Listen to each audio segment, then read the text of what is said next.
Hello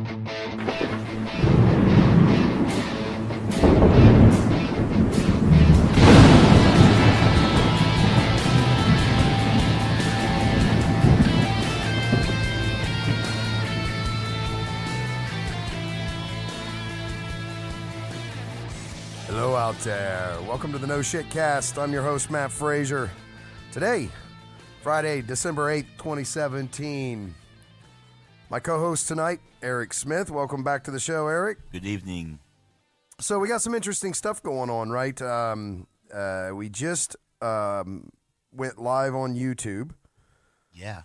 Which is new for us, and still,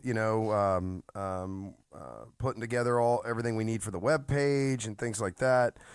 But today's interesting, or the interesting discovery from going on YouTube is I can't have my own URL now unless my account is over 30 days. My channel is over 30 days old, and I have 100 subscribers, right? Or we have 100 subscribers. So it's kind of a funky thing. So right now, Tangent's working on helping us drive subscriptions.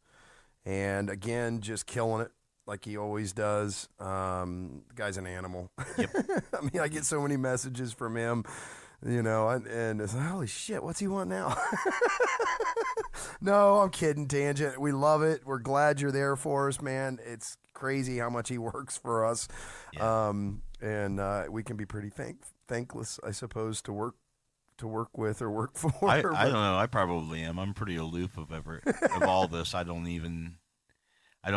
just come up here and talk. And then, go to school. So tonight, I wanted to talk.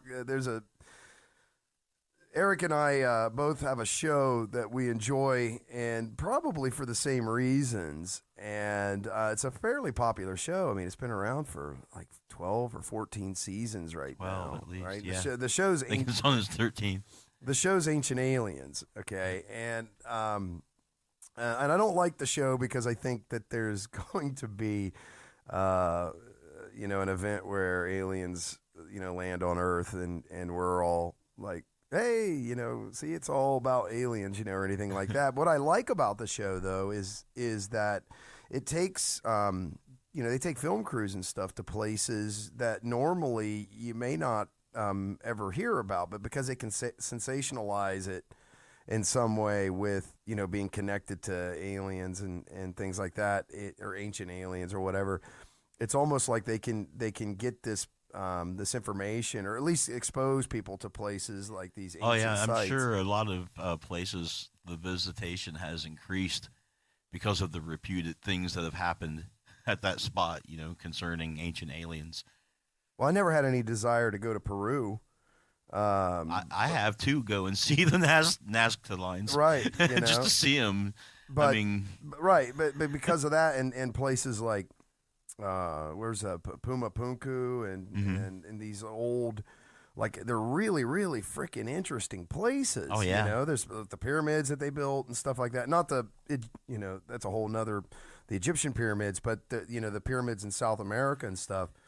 I mean, something was going on. Obviously, they have these huge monuments and stuff, these Aztec monuments and things like that. But I'm not so certain that I would love to see any megalithic structure, any ziggurat, any pyramid, any Central American step pyramid, any of that stuff. The Nazca lines, even for what they are, as without all of the ancient alien attachment to it, I would like to see them, because I think that they're still bizarre and interesting and unique things. You know what I mean? The things to see.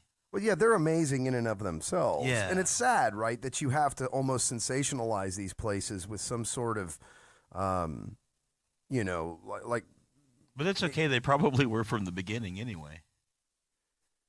Connected to aliens? Sensationalized by the populace. Well, right, them, because their like location, they have significant religious significance and things like that, yeah, right? Yeah, and I mean sensationalized in that way too. I mean, even in the early stages of things like Stonehenge or the stones at Karnak, when those people held those sites to be important, and so sensationalized them in that way. I mean, I guess I mean that in the full modern sense, but popular maybe would be a better word. Well, one of the things that's kind of interesting about the ones in South America is that they tend to not be quite as polluted. They sort of were abandoned in place. Yeah, and they're still finding some of them too. Right. So using sonar and stuff. Yeah, I saw something. I think somebody on Google using Google Earth thinks that they found one, and it's really in a secluded area. Like you can't drive to it at all in any way. It's dense jungle, right? And found a large square structure. So I think they have to fly in helicopters and stuff to go start to even investigate if this is an actual site or not. Yeah. But with like satellite imagery and all this kind of stuff, I just saw something. Somebody used Google Earth and they found a dead body. Like satellite photos found a dead body. Like I think the body was in a car that had gone into a body of water, right? Mm-hmm. And then someone was looking at it, is that a car? And then they sent the authorities out, and sure as shit, it was the car, and it was a person that was missing, was inside the car, and that's how they found it. I know that they discovered the ancient city of Ubar, which was described in the Qumran recently with satellite archaeology by following dried up riverbeds. And you say that was from the Quran? Yeah, it's described in the Qumran. Yeah. Is that it? Does now? What kind of religious significance does that finding that city bear? I don't think it has a particular religious significance. It was just a city that was described in that book, and finding it lends credence to that whatever passage is written about that city in that book or that book itself. When they find cities that were described by it and stuff, but they didn't think it existed for a long time. And then they followed riverbeds and ancient trade route roads by being able to see them through satellite images. And they discovered after they found the city that the reason why they left that city was that there was water underneath that city, and once they started draining the water out of it, some parts of the city started collapsing, and so they split. So like Florida. Yeah, maybe. Florida's got a really bad problem with sinkholes, right? Does it? Yeah, big time. I like people's houses, like whole entire houses and stuff will sink. Gosh. And big chunks of highway and roads and stuff like that. And sometimes fairly rapidly. So a whole you could have an interstate and have a 1 foot drop, and then people hit that. The coast seems like a bad place to live. I mean, I could be completely full of shit here, but Florida's like mostly limestone, I think, from the formation of all the coral reefs and that kind of thing. So it's a little shifty and porous. It's where you go to die. God's waiting room, as they call it. So it's a bit porous here, but so my kind of whole thing with that show, right? I mean, I would love to be able to sit down with Giorgio Tsoukalos. Wouldn't that be fun? Oh my God, or any of those guys. And in all fairness, he gets enough attention. But yeah, I would definitely like to have him on the show or something. Oh, no kidding. Yeah, Giorgio Tsoukalos, if you hear this podcast, you're welcome anytime you want, buddy. But I think that show does even though it makes a lot of assumptions, okay, but because of what it is, because it's all very sensational and stuff, and it's got all the dramatic music and that kind of shit. What it does do, though, is it does expose archaeology and some history and stuff that normally I don't think people would be exposed to. Yeah. I mean, especially if you go looking into it to, in some way, try to validate what you've heard, right? Because it is pretty interesting things that you're listening to. And, of course, you start studying the archaeology and the history of that thing or place, and you start learning. And I was thinking, well, why do I like it myself? I mean, there's as far as I know, off the top of my head, there's nothing that I subscribe to that they talk about. But there are some things that I definitely hold in as much of a question as they do. Like when they bring the topic up, I myself am like, yeah, man, that's a good point. I don't know the answer, right? So I don't totally toss it out the window. I mean, some of the things are absolutely absurd, but some of the things are not and are interesting. Some things they pretty much have wrong, but they hold on to those beliefs. Could you give an example? Absolutely. An example would be when Zawi Hawass, who was the curator of the Giza Plateau, his work uncovered a city that was nearby the plateau where workers were conscripted from around the Egyptian kingdom to work on these pyramids, and where they were given food and shelter and medical attention if they hurt themselves and stuff like that. Like they weren't slaves in any sense. And of course, the Bible says that the Hebrews were slaves and that they were forced to build the pyramids. But basically, he's uncovering a whole city of workers that were Egyptian workers and were well treated, that worked on these pyramids. And he also found out how they used dirt ramps to go up the sides of the pyramid when they were building it. So I mean, he's pretty much established that they were built by people, that they were built by Egyptians, and he takes a lot of pride in that. Zawi Hawass does. He takes a lot of pride in that. And when the ancient alien theorists come along and say, no, not built by men. Some of them do, not all of them. Some of them say they were built by man with anti-gravitational devices given by aliens. But because I'm starting to hear a lot more and more now that it was there was technology that was right. But that really upsets him because it detracts from the human condition and the human experience and achievement of actually building those things. So. Was that called those people that you were talking about? Was that what's called the Hyksos expulsion? There was a group of people that lived like right outside the Giza Plateau, right? And they think that I think that's where it's at. Okay, and they're surmising that those people were like the laborers, were like the people that sort of supported. Yeah, and I think that this is a theory. I don't think this is something that I don't even know if this is mainstream, but there is a theory about that, and I'm not abreast on it right now, but I believe that they were saying that those people were mercenaries, that they had in the past been a buffer between them and people further north of the Galilee region, because they were in the Galilee region, which was sort of north and west. Wait a minute, north and east, I believe, toward Asia of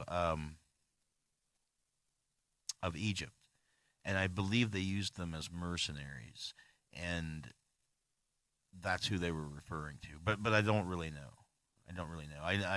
I know that there is other theories too that say that the Hebrews who were supposed to be slaves were actually mercenaries, those same mercenaries that you're talking about. I don't think they were the Hyksos, though. The Hyksos were traditional rivals of ancient Egypt, and the Hyksos participated in the first battle in recorded history, which was the Battle of Kadesh. And then around like 500 BC, between Ramses II and the Hyksos leader, whose name I don't know. We were talking about that, but it was a really weird name. If you see it, let me know. Nobody talks about it. But I got a documentary that Jeremy Irons is going to play that dude, so that's going to be fun. Oh, good.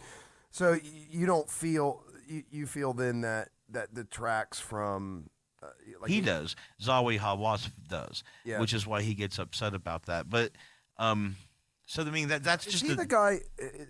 Is he the guy that grew up there near the Giza Plateau and talks about how he crawled through the water tunnels and stuff that goes underneath the Great Pyramids. And I don't know about that, but he's generally recognized by being the guy that kind of wears the Indiana Jones hat. Oh, okay, yeah, I know who you're talking about. There you go. and if not that, he tends to get angry a lot. And for a while, he had his own show, which was essentially like watching one of those chef shows where like he's doing his job, but he's getting angry. You know what I mean? That's kind of what he was doing. Like Hell's Kitchen kind of thing? Yeah, he's just screaming at everybody? Yeah, like one of the examples was he had this intern who came from somewhere to study under him, and he was out in the desert with, I believe, some, oh gosh, what's the desert nomad people called? It starts with a B, doesn't it? The Bedouins? Yes, thank you. And they had killed, I believe, a camel, and to feed everybody because it was like a special celebration. Yeah, that's the face she made. She didn't want to eat it, and he absolutely lost his mind and told her she had better eat it. I was just like, I'm like, wow, is that what's in store if you're an intern in archaeology? I don't know. In Egypt, eat camel, right? Yeah, and they showed that in the Indiana Jones movie too. Remember in the Temple of Doom where they walk into the village and they try to feed that chick, and she's like, no, I don't want that. And he's like, eat it. You're insulting me and you're offending them. Yeah, eat it. And he was essentially had that, but he was going nuts. And I watched a few episodes of that. But the thing is, it was more fun to watch him do it in a documentary because he would occasionally get mad, but also, too, he would find just a mummy and he would just trip out right there about how awesome and cool it was and how many thousands of years it had been and how he could peer back into the lives of these people, and every mummy told a story. You know, he didn't really care about the big things or the finding of the gold and stuff. He wanted, you know, he was just tripping out on that. So anyway, yeah, that would be an example. You know, his work really shows the human hand at work in building the pyramids and how they were done and stuff. And so when people say, oh no, you know, these people were using anti-gravitational devices given to them by aliens, he goes apeshit. Gee, I can't understand why. Yeah. You'll never see him on an ancient alien documentary. You're going to see other people. Which site is it that has the big H blocks that they're always talking about? You know? Oh, that's... is that Pumapunku? I believe it's in the Andes, I think, right? Yes, okay. I believe so. And I love watching how these guys trip out about these H blocks and how perfectly. And I get it. I mean, they are impressive when given laser perfection. Yeah. And he breaks out his, you know, his right, pen or pipe or paper or something. Scale across it. And it's like you can't even puts a flashlight by. You can't even see light through here. And you know, his square puts it in the corners and stuff like that. So. Yeah, it's funny watching them just geek out. These guys geek out about, you know, it's like, yeah, man, but. And I've seen a couple of the episodes concerning those places. That one is near Machu Picchu, the Pumapunku. Pumapunku? Yeah, that's the one that's really near Machu Picchu. Yep. Like they're really close together. And when they talk about the other one, they talk about the stone blocks and how they're all kind of smooth around the edges and stuff, yeah, it looks as like opposed to blocky. It almost looks like they were Play-Doh, right? Yeah, right. Just squished in, like they were put up there soft, and then they squished them so they'd all fit together. Well, and then they solidified like that. It's what it looks like they did. But on some of the recent documentaries of these things, and you have to understand, fit a card between the stones, kind of thing. Right. I've been watching documentaries about these things since Leonard Nimoy was doing In Search Of, right? You know, like from that era and stuff. So now I've seen some new ones where they start bringing in the native people of the area to talk about their mythology. And in their mythology, if I remember correctly, I think a bird came and like melted the stones, yeah, and put them into place and stuff. So yeah. That's interesting, huh? So they bring that authority in, you know, and yeah, there's a lot of episodes that focus on a lot of different things. I mean, some of them are so bizarre, like the moon being an alien space station or something. And it's hollow. Yeah, or the Earth being hollow. It's hollow There's because one about that too. What do they say when the moon landers? It rings like a bell. Right, we never went to the moon, first of all. Right. But it rings like a bell when we did land. and landed there, it rang like a bell because it's a hollow observatory for aliens who've been watching us for right. thousands of years and stuff like that. Right. Yeah, I don't know. It's interesting in how far they will go to make these things in their image, right? Like when I took a comparative religion class, I did a paper on Vermanas, and Vermana is Vimanas. Is that some flying space? Is that the spacecraft? Is that what they are from yes. from the Vedic text? Yes. Or they're interpreted as spacecraft, yes. right? Yeah, but I love and that's why I did the paper, because I love the fact that if anybody that I at least have come across has heard the word at all, the reaction is that's the ancient spaceships, right? And it's like, yeah, but it's also what Indian people call their airplanes. It's the modern word for airplane. Oh, we just exclude that, right? Well, I mean, nobody, I don't think that I've ran into even knows that. They just think it's a big spaceship from the Vedic texts, if they know it at all.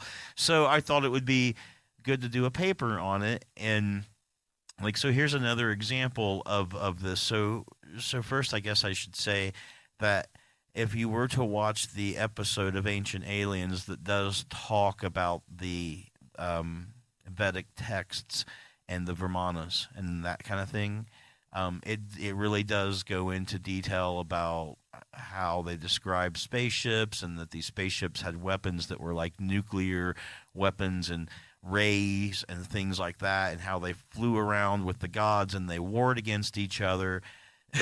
And they talk about this particular book that shows aeronautical designs in it that's written in Sanskrit, right? And you hear the ominous music in the background while they're talking about this book with these diagrams in it written in Sanskrit. Could this be an ancient alien text? Exactly. So as it turns out, when I started doing research on it, it turns out that originally that word, the Brahmana, that word is in the Vedic texts, and it's talking about when Vishnu comes down in an avatar. When he manifests from the metaphysical world into the physical world, he does so in an avatar form. He takes a bit of his essence and makes it flesh and brings it down, right? And he takes a bit of heaven with him. He makes it solid, and it becomes his chariot. It's like a cloud chariot, right? And so he rides this cloud chariot down to Earth and gets out and does whatever it is he's doing there, right? So knowing this, the people started building their temples to have a central tower in it. And this central tower was called a Vermana. And they would deck this tower out in whatever richest they could afford to do so. The local people and the people of the temple and stuff, they would put gold and silver. And over time, it became prescribed what kind of things you were supposed to put in, what kind of metals and gems and that sort of thing. Like the items that go in the temple in Israel. Mm-hmm. Like Yes, very specific or items really that go in it. or any temple. Just some. Basically, they were prettying it up so that when Vishnu would come and manifest himself in avatar form, he would do so in that place. They were basically providing him with a landing pad for his physical form, and associating it by name with his chariot, right? So like a garage. They're making him a garage, right?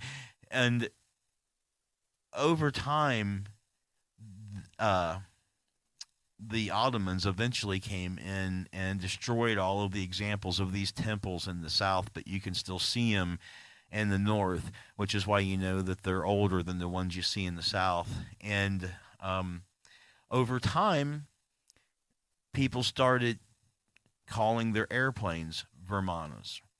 Now, at some point in between this point, when airplanes started taking off, like I believe it was in the late 40s that this book was actually written. But in the late 40s, I think it was 46 if I remember. I'd have to get my paper. This guy writes a book and he writes it in Sanskrit. And he writes the whole thing in Sanskrit, and he puts all of these diagrams, these aeronautic diagrams in the book. And he tells everybody that he got the information from this monk that died in 1936, that that this monk is communicating with him from the afterlife, giving him this information and showing him how to write in Sanskrit, right? So this book isn't even an ancient book. It's not even a part of the Vedic books, right? But if you watch that Ancient Alien episode, which I did for this paper, they shove it right in. They show the Vedic books, and then they show this book, and nobody says, oh, yeah, but this is hundreds or thousands of years newer. And in fact, from the late 40s, and there's a bunch of bullshit associated with it to begin with. Some errata, huh? Exactly. Yeah, it's some additions. So, that's completely whatever you want to make of it. I looked at the book. I have a copy of it, and it basically kind of goes into greater detail about the things that they were originally putting in the towers in the temple. So it's really weird, but I guess it's weird that stuff like that exists in the first place. It's not like somebody like Giorgio Tsoukalos ordered that shit from the past so he could talk about it today. I mean, in fairness, I don't know why that book ever got written, right? But there it is, right?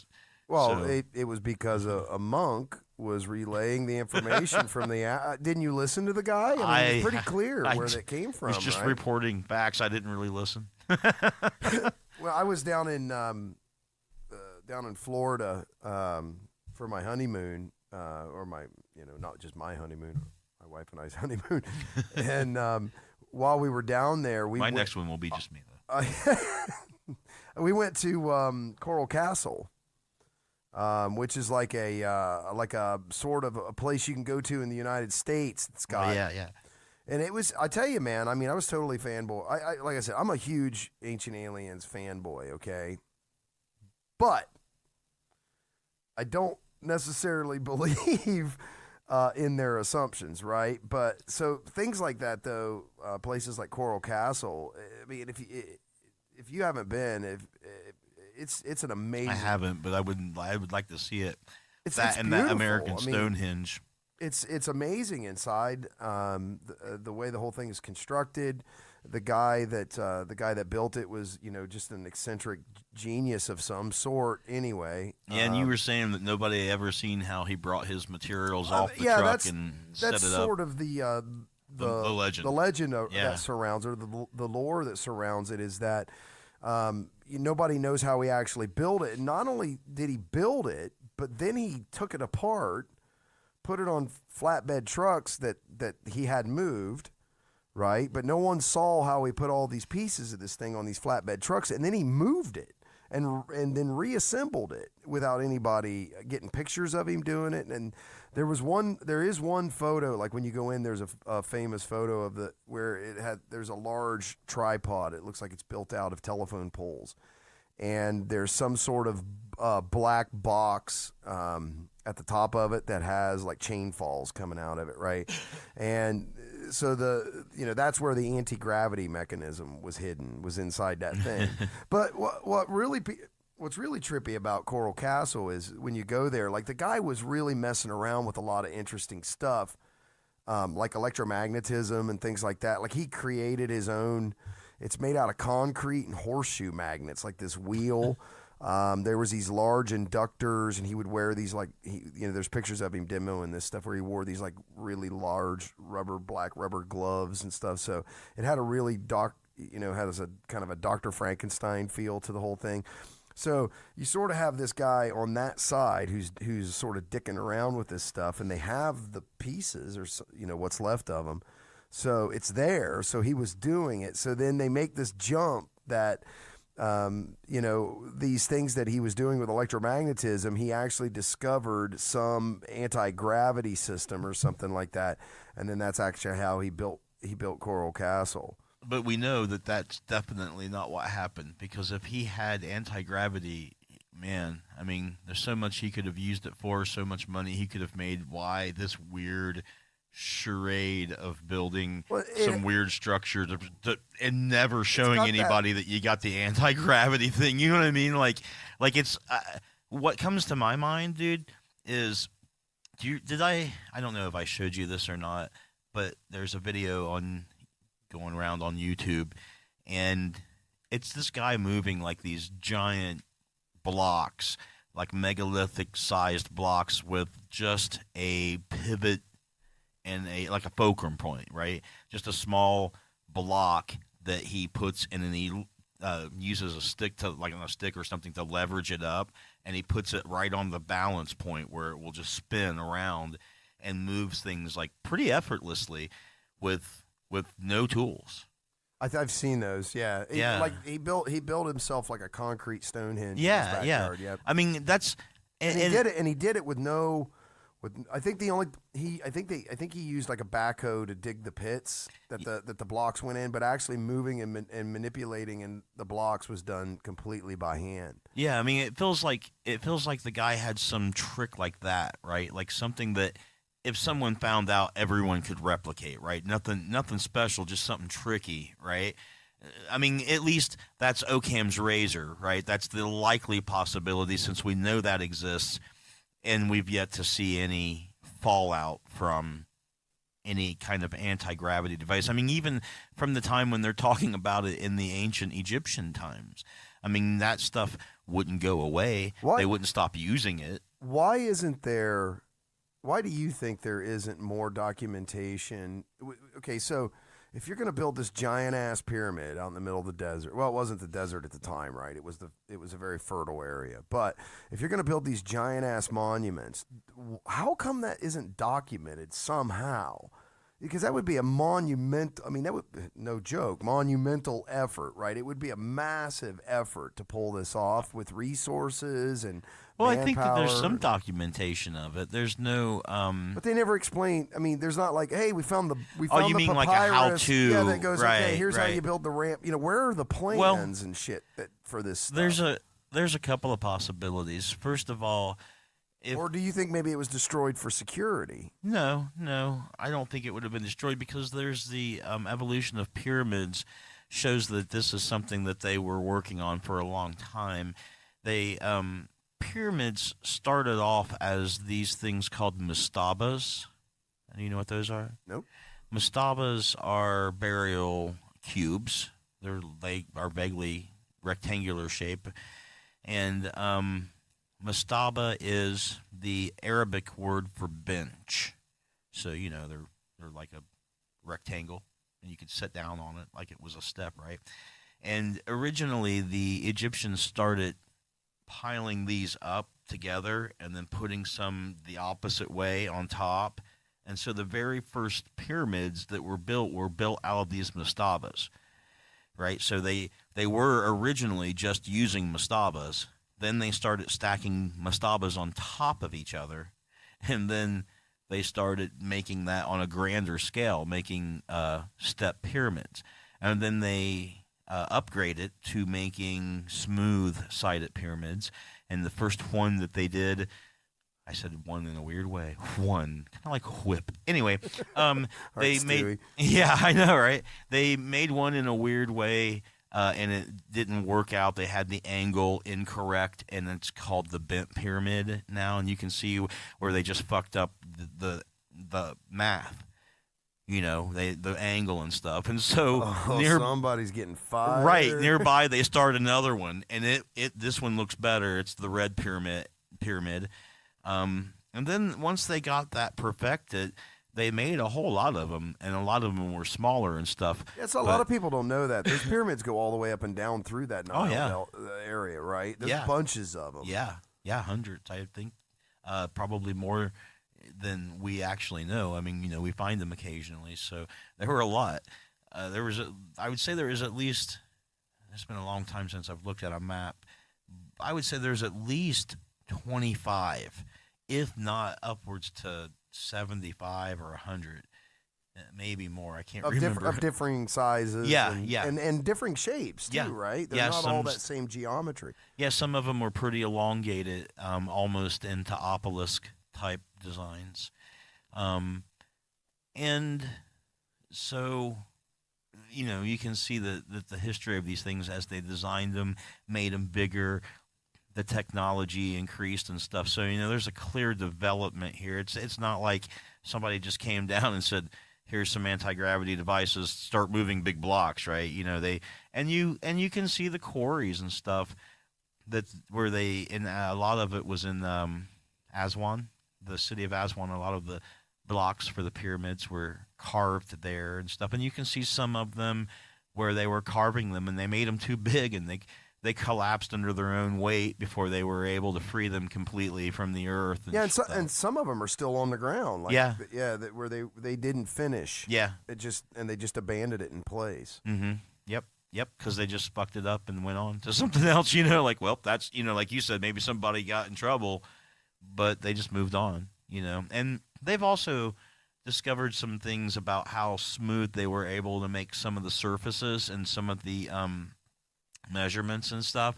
And they found out that some of it was done with water, like when they were leveling out planes and stuff to lay stuff out on, they would pour water onto it and look for that water to be even on all sides.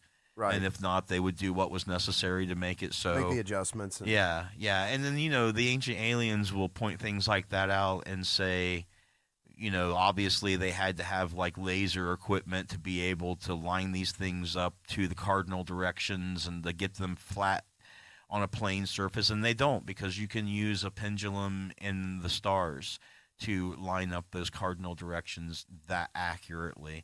So there were ways to do it, and who knows what never got recorded, things that happened that people knew and for whatever reasons wasn't recorded, kept secret or whatever. And also, when you were talking about earlier why we don't know some of those things might have been wrote down, but if you don't have the right conditions to save things like papyrus and leather, they'll just rot away. So probably untold amounts of information has just rotted away and faded away in the desert. And nothing has been attempted like that since. Right. So if you didn't have an enormously powerful and rich society with which to build huge monuments with, that knowledge would sort of just deteriorate over time anyway, because you wouldn't need it. True. No one was building that crap anymore. True. Yeah.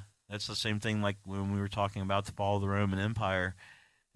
People with that technology, like the concrete that cured underwater and who knows what else, not just stuff that was destroyed when the Library of Alexandria burnt, but just people who had professions that were no longer needed or viable because the empire had collapsed and no one's buying that stuff. Well, that's a really good point, right? Because that concrete mixture was like a mystery and has been for a long time, hundreds of years, right? And we're talking about the concrete that the aqueducts are made out of, that they still flip and use today. Yeah, and also piers and stuff. Yeah, absolutely, and stuff that they would pour, like you said, pour concrete into the ocean, and it would cure and set up. Actually, and what they found out was that this mixture of concrete actually sort of has to be cured with salt water. Yeah, That's what actually makes it all work.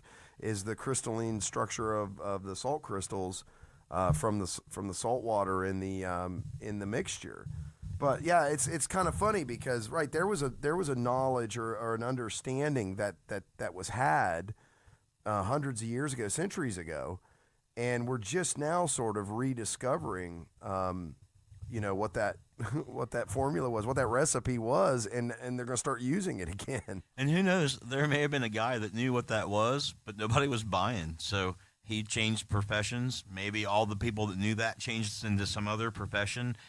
and that knowledge just became forgotten. Maybe it was common knowledge and anybody could do it, and there was no need to write it down. And for the same reasons that Yeah. once those societies blew to pieces, Yeah. large public works projects Just kinda weren't in the become- market. Yeah. that's like the end of the list of things that people were concerned about. Yep. They're fighting off war, they're fighting off tribalism, and all these Because remember, other things. the Romans, when they conquered the Galilee region, they came in and started building Sepphoris, which was a city that was supposed to be a new capital for the Galilee region. I mean, the Galilee region had its own prominent cities and stuff, right? They don't care. They didn't like the location. They're just going to build another one here. We're going to call it Caesarea. Not Caesarea, but Sepphoris, sorry. Caesarea was by the sea where Herod lived. But we're talking about Sepphoris, the city Sepphoris. It was supposed to be, there's a city they were building because they came in and they took control of that area like the Romans do, and they were building a city. Why were we talking about building cities? Well, we were talking about the loss of like knowledge and stuff like Oh, that. right. And then So how, just demonstrating how they just used to come in and take a place and build a capital and start ruling screw it. your culture, bam, we're Right, just going to drop a and- city here. On. So we want these concrete things here. We want it looking You've like been this. and- rezoned Roman. Right, exactly. So they were hiring people and stuff. I mean, I think of and that that's why my first love was Roman history. And I'll finally get to take a class for that this semester because they just the crazy stories like that. Like you hear when they talk about the siege of Jerusalem and Which one? the second when the Romans came in. Oh, okay, yeah. Yeah, and this is like in part of them just taking over stuff anyway. But even after they laid siege to the city for, I think it was like 2 or 4 years? I think it was 4 years, man. It was a while. Because they didn't surrender, and they brought a Jewish general named Josephus Flavius with them. Vespasian did, who was the guy that was running the show out there at the siege of Jerusalem, and he went in, Josephus did, and he's like, you guys really need to surrender. They're going to kill everybody, and they didn't, and they did. When they finally came in, they killed everyone. They killed every man, woman, and child, and pretty much burnt the city down. And a few people escaped prior to Vespasian getting there. They went way out into the desert and lived in this fortress called Masada, which is that word means fortress, right? And it's an old fortress of King Herod. And so they went out there, and they were living like a monastic lifestyle. Monastic, yes. And the Romans found out about it and built supply lines with camps strung out throughout the desert to get out there to get them, because they were that thorough about it. And they laid siege to that place for a bit over a year. And at one point, it was kind of like a stalemate because they had a source of water at Masada, and they had supplies, and they didn't know how much supplies or how long they would last, right? And like I said, the Roman army was strung out through the desert with like 3 or 4 base camps, just to get supplies out there. And once they reached that stalemate, their solution was to go and send the word back to Rome to get a specialist in siege equipment. And this is some of the first siege equipment ever made was from Rome, because back before this, if people got into a city with walls, you could only lay siege to them by like surrounding them and waiting them out, right? Or subterfuge, where somebody was going to let you in the gate. But so anyway, they get the siege specialists to come down, and they go behind another nearby low hill to conceal themselves. And they create this large siege engine on its side. And while they're making the siege engine, the army is building this big giant ramp up the side. And the ramp's still there, right? Yeah, it's still there, yeah. And they lift this thing up, and they roll it up the ramp with people in it, and they set the place on fire, and then they start pounding it with the siege engine, and they eventually get in and kill everybody. I mean, Josephus Flavius says that some people survived and that but most people killed themselves because they didn't want to be slaves of the Romans. Not that the Romans were going to let them live anyway. Probably not after that, because if I remember correctly, there was some taunting going on. Something about water, something about the people inside were showing that they had a pretty endless supply of water by dumping large amounts over the edge or something, because the soldiers for a long time were on rations. Like water. Yeah, because you said they had to build supply lines. Yeah, so water rations in the desert, how much must that suck? I mean, you're going to piss these guys off, and it's going to probably go beyond whatever the commander's saying, at least for some people. Yeah, it gets personal. You're right. They're going to come up there and they're going to kill you all. So there's nowhere to go, and they're not leaving. They've got investment. That before, because that giant ramp. I mean, you talk about dedicated. They built a ramp, and literally with dirt and stone, and could you imagine being in this place and you're looking out there going, "What the hell are they doing?" And then like 3 weeks later, you're like, boy, that's starting to look a lot like a ramp. And then a month and a half later, you're like, oh, shit, they're building a ramp. But the same thing happened right when Rome traveled north. Wasn't there where they built a bridge? Yeah. And Caesar did. Right. And by the time they built the bridge to the other side, the people on the other side were like, yeah, cool, we're good. Well, they didn't. The people on the other side did not understand the technology that was being employed. So where was this?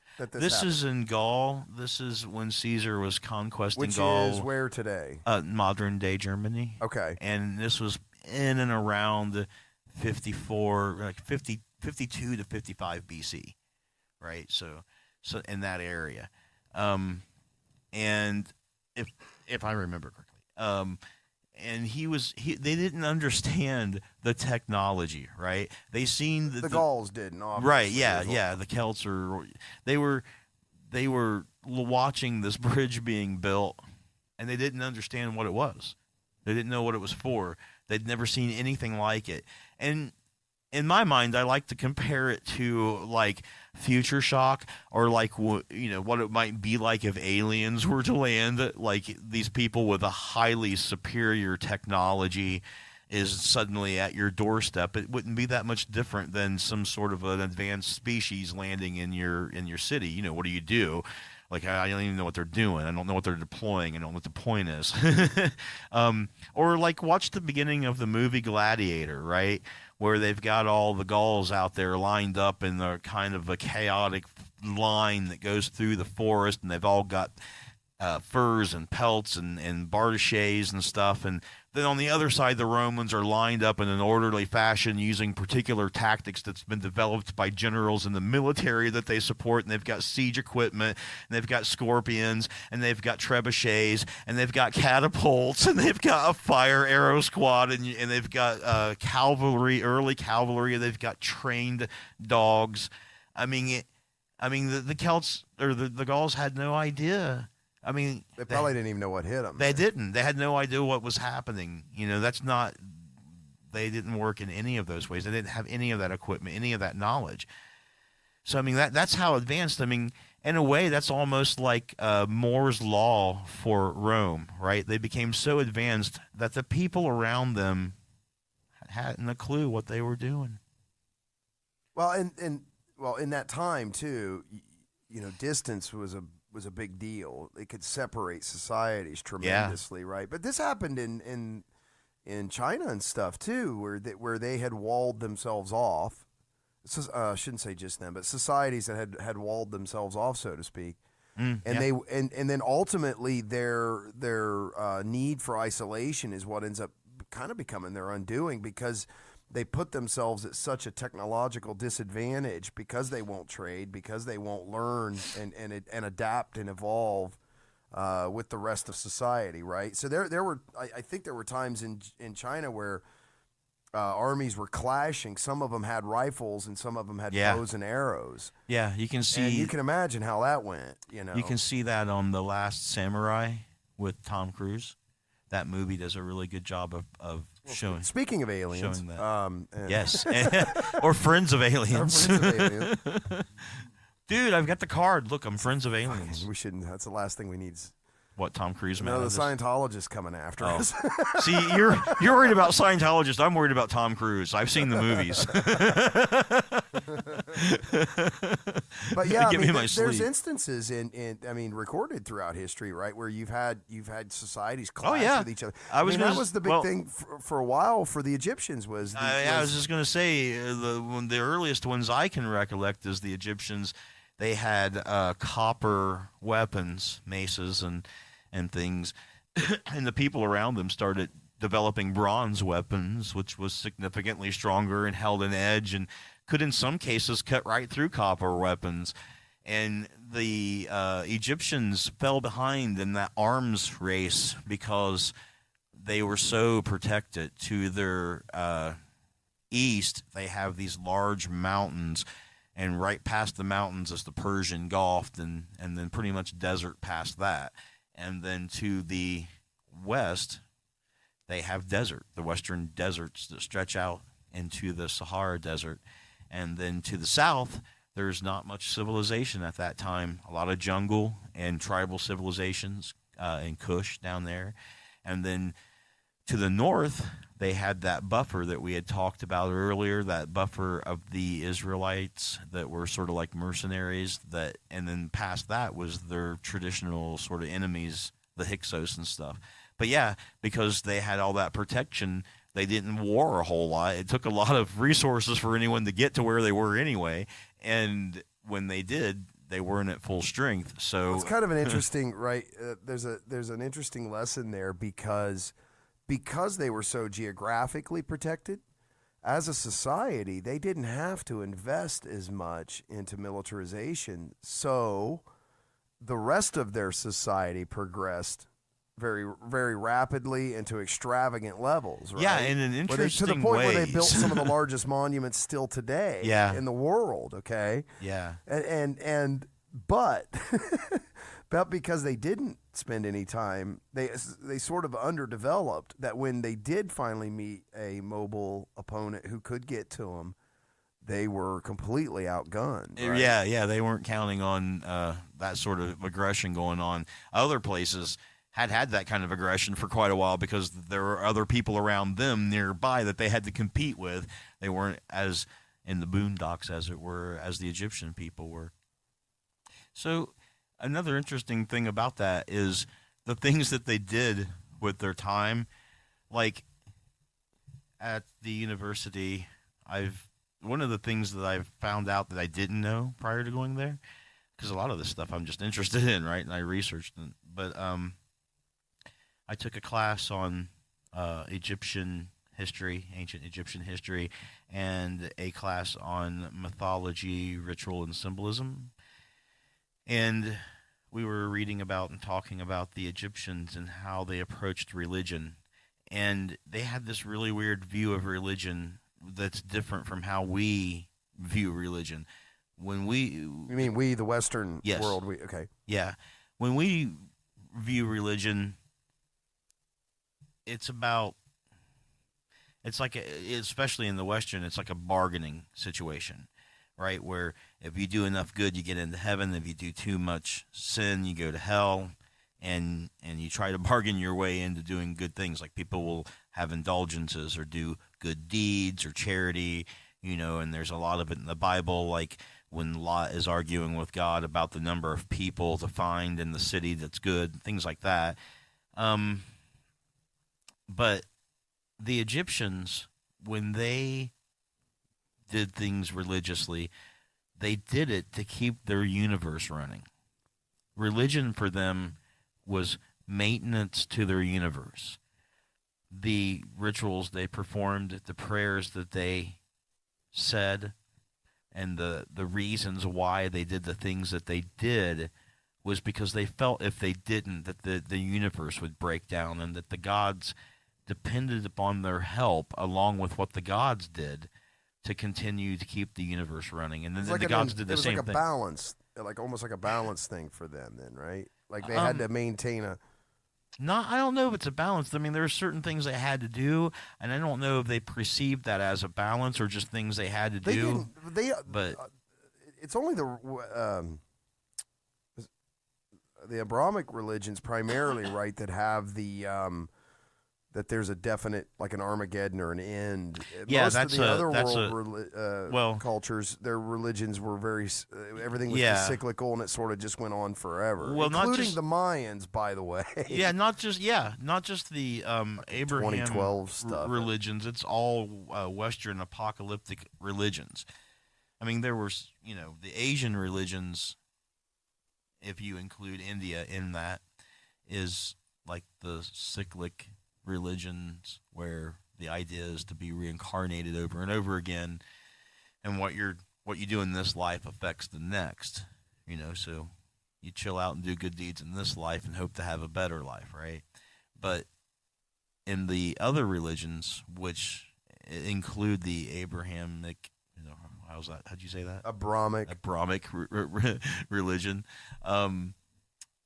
including that one, are Western post-apocalyptic not post, but apocalyptic religion, meaning that they all have an end time. They all have like an end game, right? Where a Masonic-like figure is going to come back and establish justice on the world.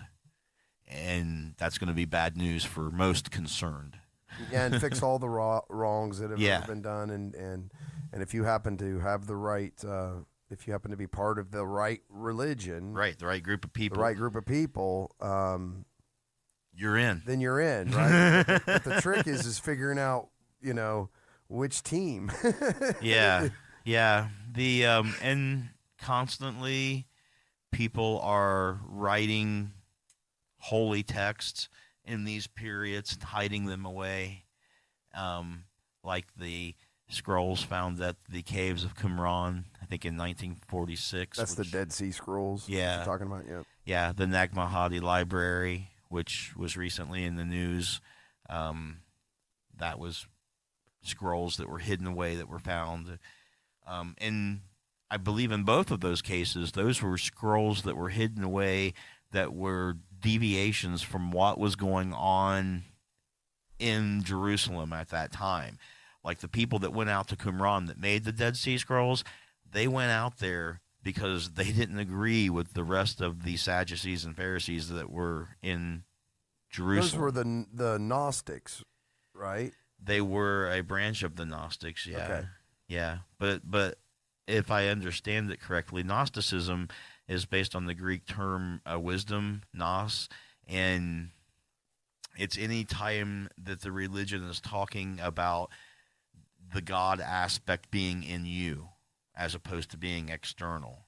So the Gospel of St. Thomas, the Gospel of Mary Magdalene, possibly the Gospel of Judas.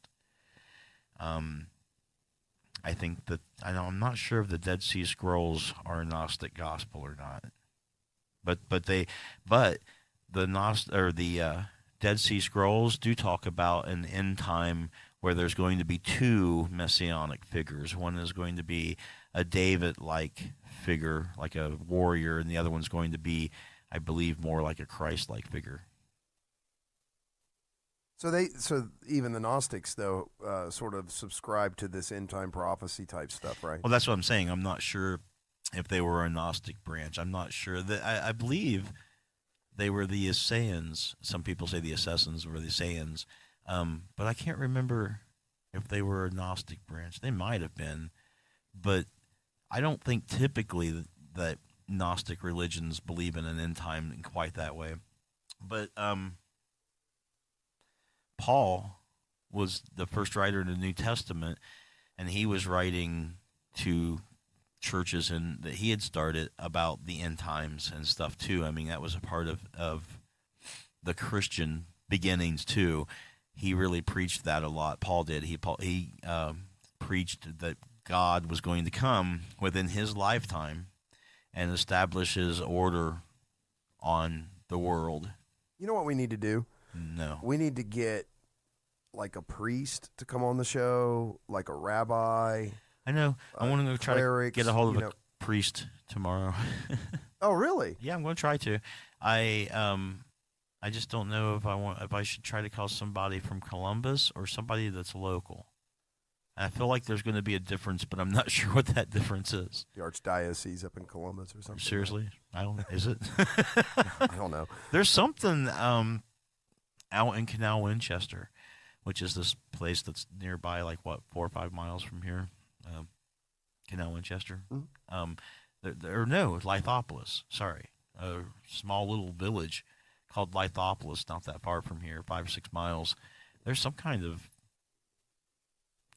Catholic structure, organization, or something down there. Well, if I don't know what it is. this is the state of Ohio, Mm-hmm. there's church structures freaking everywhere here. I mean, they're like Dunkin' Donuts in New England around here. It's amazing. That's the only place I've ever been and seen a church inside a mall. Yeah, That's pretty trippy, man. there's a lot That's of different. bars and churches and And adult bookstores. no, there's no adult bookstores, are there?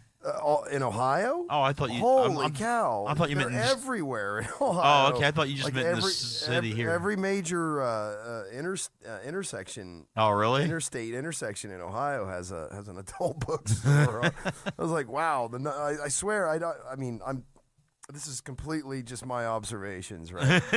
Okay. Right. But I think that Ohio is probably number one in per capita churches, and it's also number one in per capita adult bookstores. And I don't know what that means, but that's a weird dichotomy to see sort of play out, you know? But anyway, that's ridiculous. Let's get back to shit that matters, or it's at least a little more interesting, right? So we were talking about, you know, how different religions have like cyclical, continuous sort of everything's a cycle and it's just going to go on forever, and and you know, sort of the reincarnation model, and then there's these apocalyptic religions. Yep. And there's and in the time that all of this shit was going down in Israel and or in Jerusalem, right, with the you know, the crucifixion and all that kind of stuff, when that was all going down, and there were a lot of different spiritual leaders. I mean, like, it was almost, there was bunches of them, right? It wasn't like, so for who? For when Christ came, he was leading this group of people, right? Like this church or his followers, but he wasn't the only person doing that kind of stuff. And even I think so what I'm kind of getting at is that this kind of thing wasn't actually unusual in the Middle East. There were a lot of different religious sects and a lot of different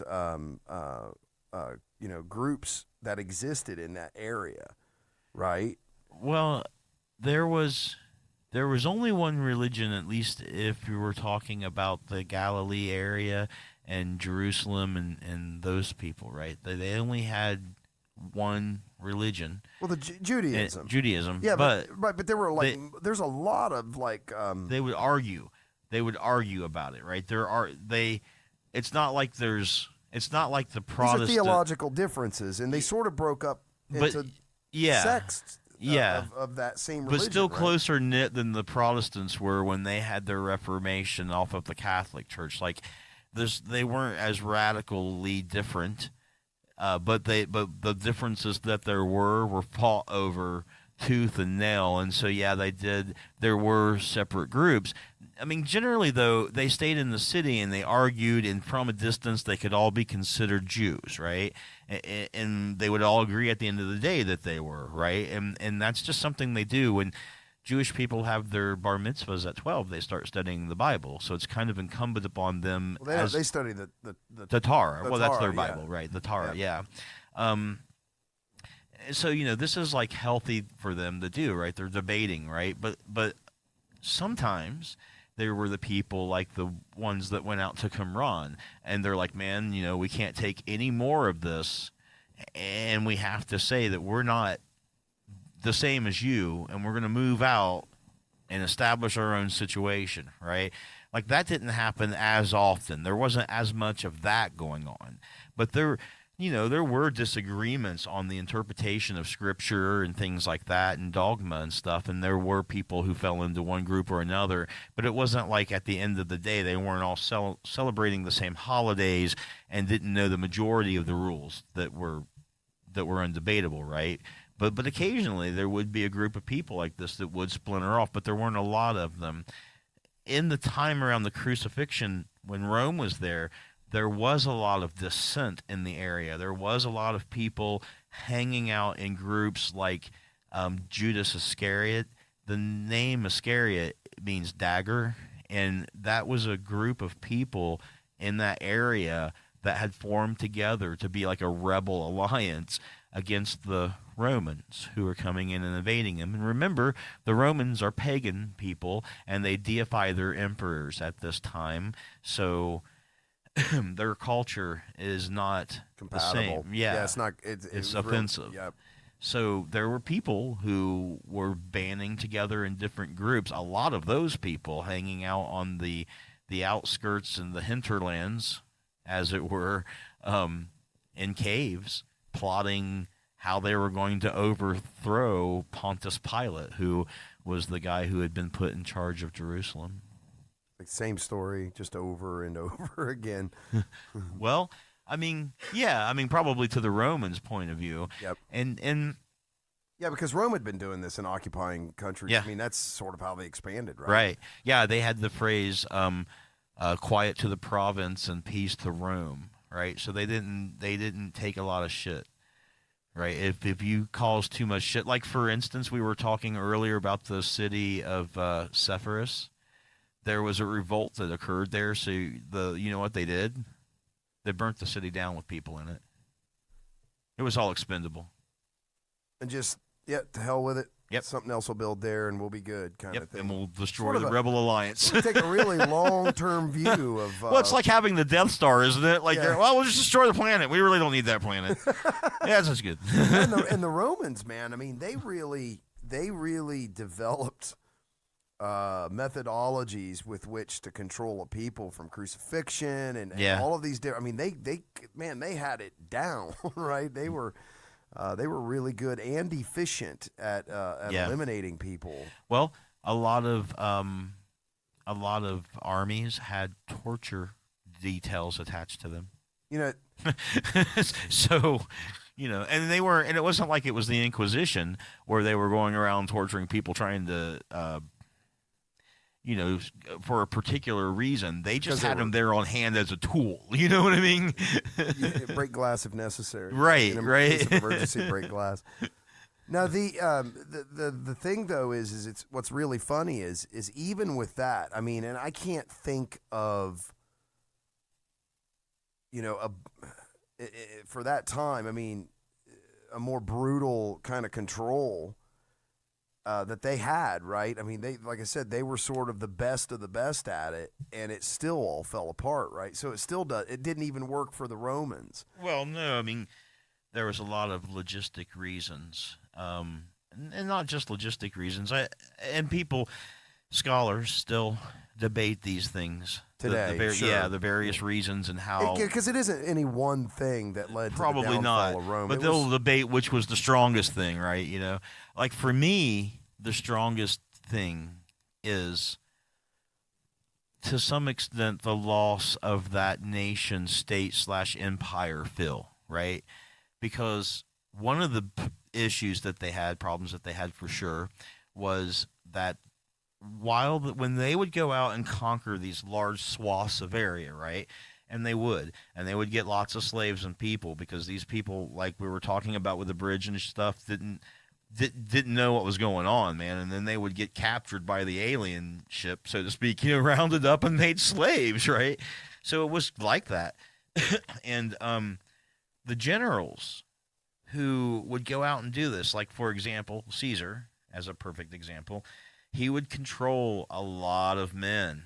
And part of the deal that they would get for being in the army to begin with, other than citizenship, was that they got bonuses for conquering the area that they were campaigning in, so that when their time was up in the army, they would get a plot of land from the area in which they conquered, which a lot of times they would end up having family in, because, soldiers going through a foreign land and dirty sailors going from port to port. Yeah, and having families and stuff. So it was a good deal. And to take it further, the generals who got much more out of these conquests would give, for loyalty, more treasure, more land to people, right? So at some point, these large groups of people, military people, started owing their loyalty more to that general and what that general had done for them, and how the things that he had gotten them and the scrapes he had gotten them out of, and the admiration for his tactics in battle became far more important than the emperor, who was some person in a distant land that maybe the people in the army had never seen or never been to Rome, because it was so vast, right? So it started, as early as Sulla, who came before Caesar.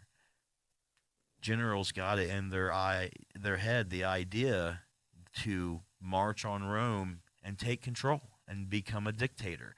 So part of that logistics of it getting that place getting so big is that to control it and to dominate it, like we're talking about, you have to have these exceptional people that are able to command large groups of people who are charismatic and intelligent and tactful as far as tactics are concerned.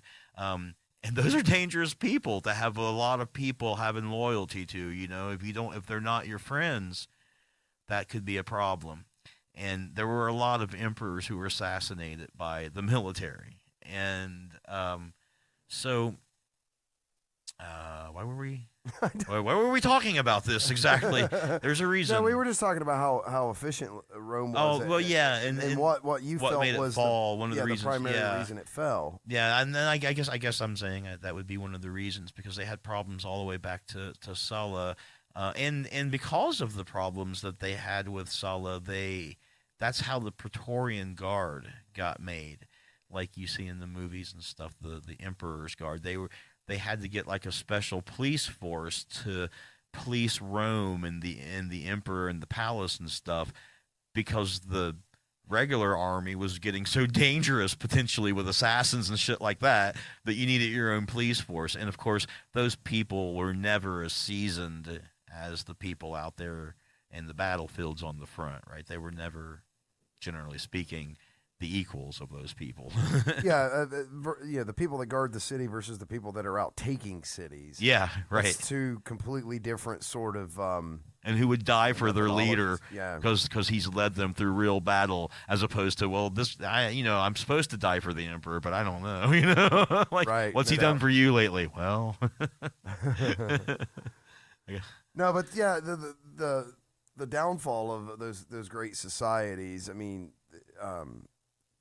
either by military or just, through just decay or some sort of geological change that's they had, caused them to move. I mean, there's a lot of different, there's sort of a lot of different reasons, but Rome in particular, because it was so massive, is going to be debated forever. And once it started collapsing, it was like a domino effect. Yeah. And I think, surprisingly to me, that there was this period, the Byzantine period of Rome, where it had broken into two different empires, and it sustained itself like that for quite some time, and then was united by Justinian, the Emperor Justinian, and that's surprising. I mean, once that started collapsing and stuff, and it went through the Dark Ages and stuff, I'm really surprised it just didn't completely evaporate or be taken over by some other larger force like the Ottomans had done in the past or something, and just.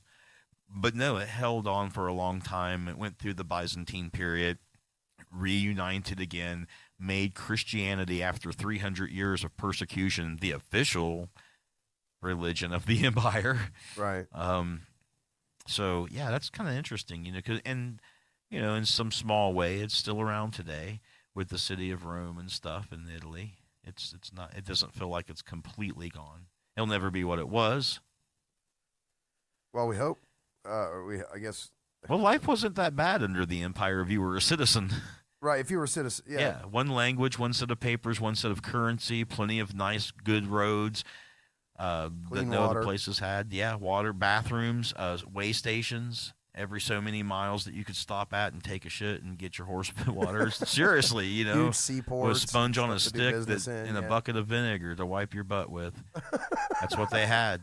Oh, God. You would stop to use the shitter You had to get off your Hey, horse. you're out of vinegar in here. I know, right?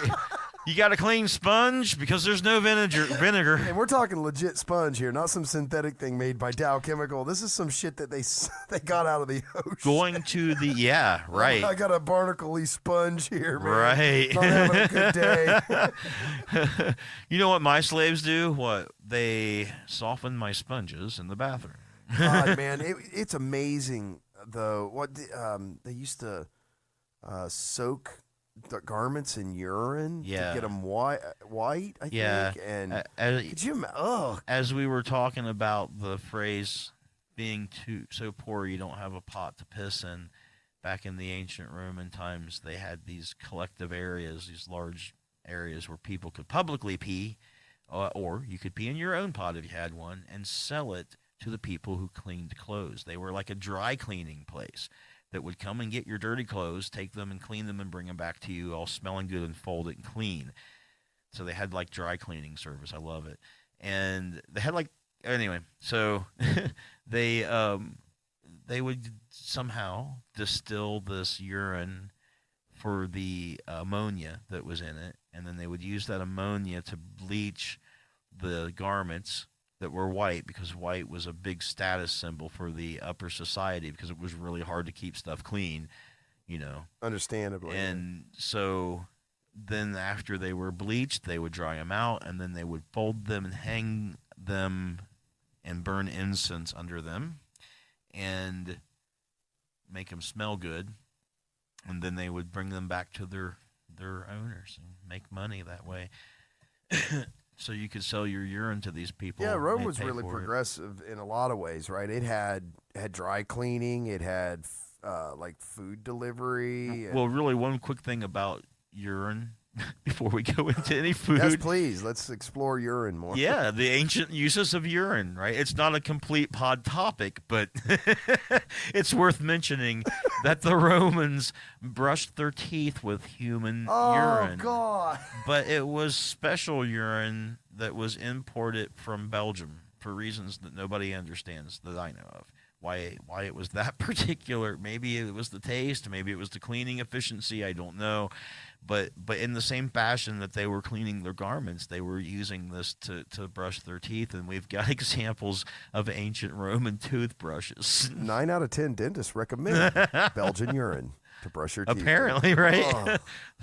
Like the things you discover when you're out conquering the Empire lands. Well, there was all kinds of bizarre stuff that they put on their skin. Oh, yeah. So, yeah, like before we even go into the metropolitan lifestyle of that, speaking of stuff that they used from their skin, I was going to say earlier, the bathrooms and the bathhouses of ancient Roman society was a place where people used to hang out and talk and meet. You'd be taking a shit and talking to the guy next to you, talking politics, taking in half an hour to take a dump just because you're sitting there talking to the dude. Same thing in the bathhouses and stuff. People talk politics there. And generally they would go in, before they would take a bath, they would go and they'd work out in a nearby gymnasium and get a sweat on, and get muscles loosened up and that sort of thing. And then when they were done, before they would head into the bath, they would get the dirt and the sweat and the mud scraped off of them by these people who had these sticks that were kind of curved like the end of the letter D. And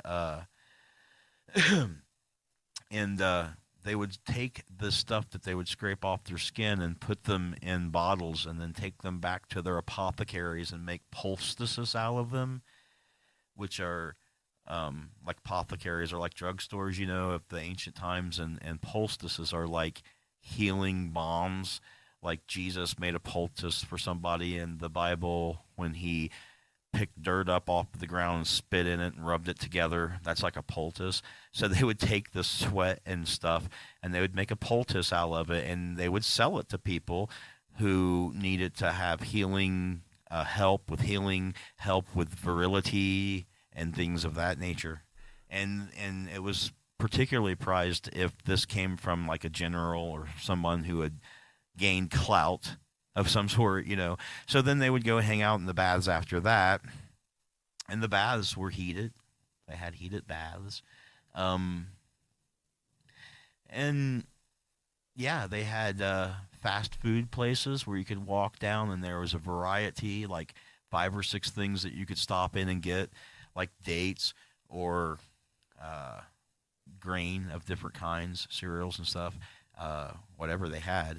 And so they were kind of like fast food places. I'm sitting here fascinated. I'm thinking about what would be the modern day version of 4-story apartments, takeout food. Right. But what would be the modern day version of scraping someone's muddy back sweat? Like, okay, Kim Kardashian's muddy back sweat, you know? Well, you scrape this off and then they put it in potions and sell it to people. Like, probably like people who go out and collect. I don't know. It's hard to say. I mean, I was going to say like people that might go out and collect junk and make art out of it and sell that, you know? Something like that, but really it's more than that because they really believed that this had mystical property, right? So it would have to come off of somebody of some significance. So it's like, okay, so that's what I'm saying. So it's like a beauty aid. It'd be, oh God. Yeah, and yeah, mostly it was for like helping you heal or helping your virility, your constitution, your sex drive, that sort of thing. So some great warrior or something, then you'd be like, I'm going to rub this on my junk. And yeah, or at least somebody that was in the Legion. Ugh. I got Commander so-and-so's muddy back sweat on my junk, baby. Yeah. You get ready. It's on tonight. Well, and remember God, there's so much they did. They stood on electric eels to help with gout, for instance. Yeah. It worked? Yeah, it kind of numbed them. Oh, okay. Well, it didn't fix the problem. They just didn't care about it. Yeah, it wasn't like it didn't fix the problem. It was just helped them. I mean, gosh, they had arsenic in their makeup to make them look white. Right. Was it white or was it to make them pale. Look red? No, well, it's one or the other, right? But that's the other thing I was thinking. Make them. Yeah. I've always heard make them look pale. Yeah. Right. But they had, because being tan and darkened from the sun. Probably indicated that you worked outside or in some municipal fashion, which was no, we can't have that. But even the Europeans kind of held on to that for a long time. Well, that's a precedent that's set by the Greeks and their pantheon. The head of their pantheon is the deity Zeus, and Zeus was married to the deity Hera, and Hera has the epitaph of Hera of the White Arms. And she's Hera of the White Arms because the indication is that because she's married to Zeus, she's in the upper echelons of the pantheon of deities, and she doesn't do work. So, I mean, even back then, that was a symbol of... Well, they didn't probably have a lot of problems with melanoma then. I don't know, but I'm going to have to take a drink because... Can't breathe right now. No, I'm just... No, that was a thing in societies, right? Was that if you were tanned or sun-kissed or whatever, that showed that you worked outside. Mm-hmm, yeah. And that kind of, they didn't want to look that way because then that revealed their position. Mm-hmm, yeah. Yep. So it was it was even a popularity contest. Just like where the term redneck comes from, right? from workers bending over in the fields and having red sunburn on the back of their necks. Yeah, no doubt. I recently discovered where that phrase assholes and elbows come from. Have you ever heard that? Yeah, absolutely. You probably heard that in the Navy, right? Oh God, yes. Yeah. God, yes. I heard it. Senior Chief Kuntz, which may you rest in peace. I'm sure at this point he's probably kicking ass in heaven, but it was a big thing for him. Yeah, elbows and assholes, boys. But that's coming from the field work where people are bending over and picking cotton and things like that, seeing the elbows move and bending over. Assholes and elbows. That's what I want to see. Start working those crops. That's where that's supposed to come from. Is that right? Yeah.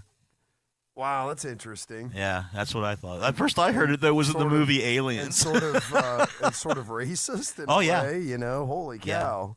Yeah. A lot of things are. That's like if you ever watched, what was it, the Boondock Saints? Where at the beginning of it, that woman's getting mad because that dude says, hey, we do this as a rule of thumb, and she starts going on about how that phrase has been metered out at times in the past to represent that you could hit a woman with a rod as long as the diameter of that rod was no thicker than the meter of your thumb or the diameter of your thumb, which is where you get the rule of thumb for ASAT. And she took offense to it, was mad at those dudes, and started a fight with them. Have you ever seen that movie? I haven't. No. At the beginning, it's just hilarious. They like work in a meat packing plant, and she's this really big, butch woman. That's a Quentin Tarantino. It may be film, right? Oh no, it can't be. Isn't it? Yeah, I don't ever like any of his films. Maybe it isn't then. I mean, we should look because I'm not arguing the point. I'm just saying if it is, I feel bad because I've always said that I don't like him in any of his films, and if so, then yeah, that's one that I like. But I thought that was somebody else. I'm gonna find out. Yeah, we're gonna check. This is important. Troy Duffy.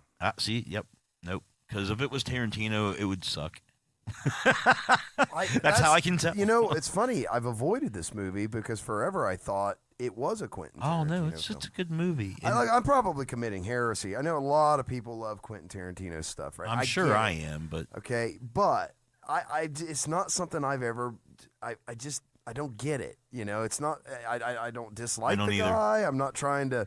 Him and Tim Burton. Some people, you're like, yeah, right. I can't get behind any Tim Burton film. There are some that I don't mind to watch, but I don't think I like any of them. Yeah. And I don't think you could pay me to watch the Planet of the Apes movie that he did.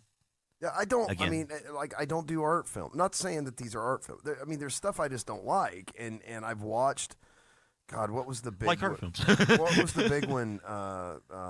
I can't even think of the name. This is how much I've blocked him out. Edward Scissorhands. No. I'm talking about Quentin Tarantino. The big movie he did with John Travolta and Samuel. Pulp Fiction. Pulp Fiction, yeah. And everyone's like, you've got to see this movie. You've got to see this movie. I've seen this movie like 4 fucking times. And it's like, and I still don't like it. Like, yeah. Okay, it's a movie, right? But some people are like, it's the greatest movie ever made. I don't get it. Yeah, I don't either. I don't. It just. I don't know. I just don't get it. And it's not.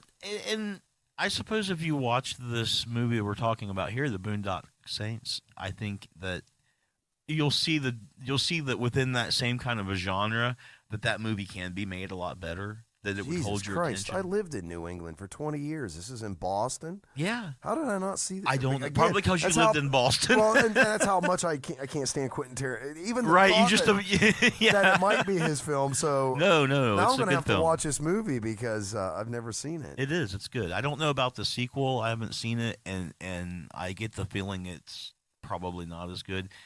But I definitely recommend that. Yeah. Yeah. What's this got to do with Ancient Aliens? Well, that actor on the right, yeah, he's an alien. He's an alien. Now you're just making shit up. Yeah, I am. Yeah, I don't know. Isn't that guy, the other guy there, actually, though, on the left, the guy that plays in Walking Dead, that plays Daryl? Isn't that? I think so. It sure looks like him. I think it is. And here we go again with So that's something else. special. The Walking Dead.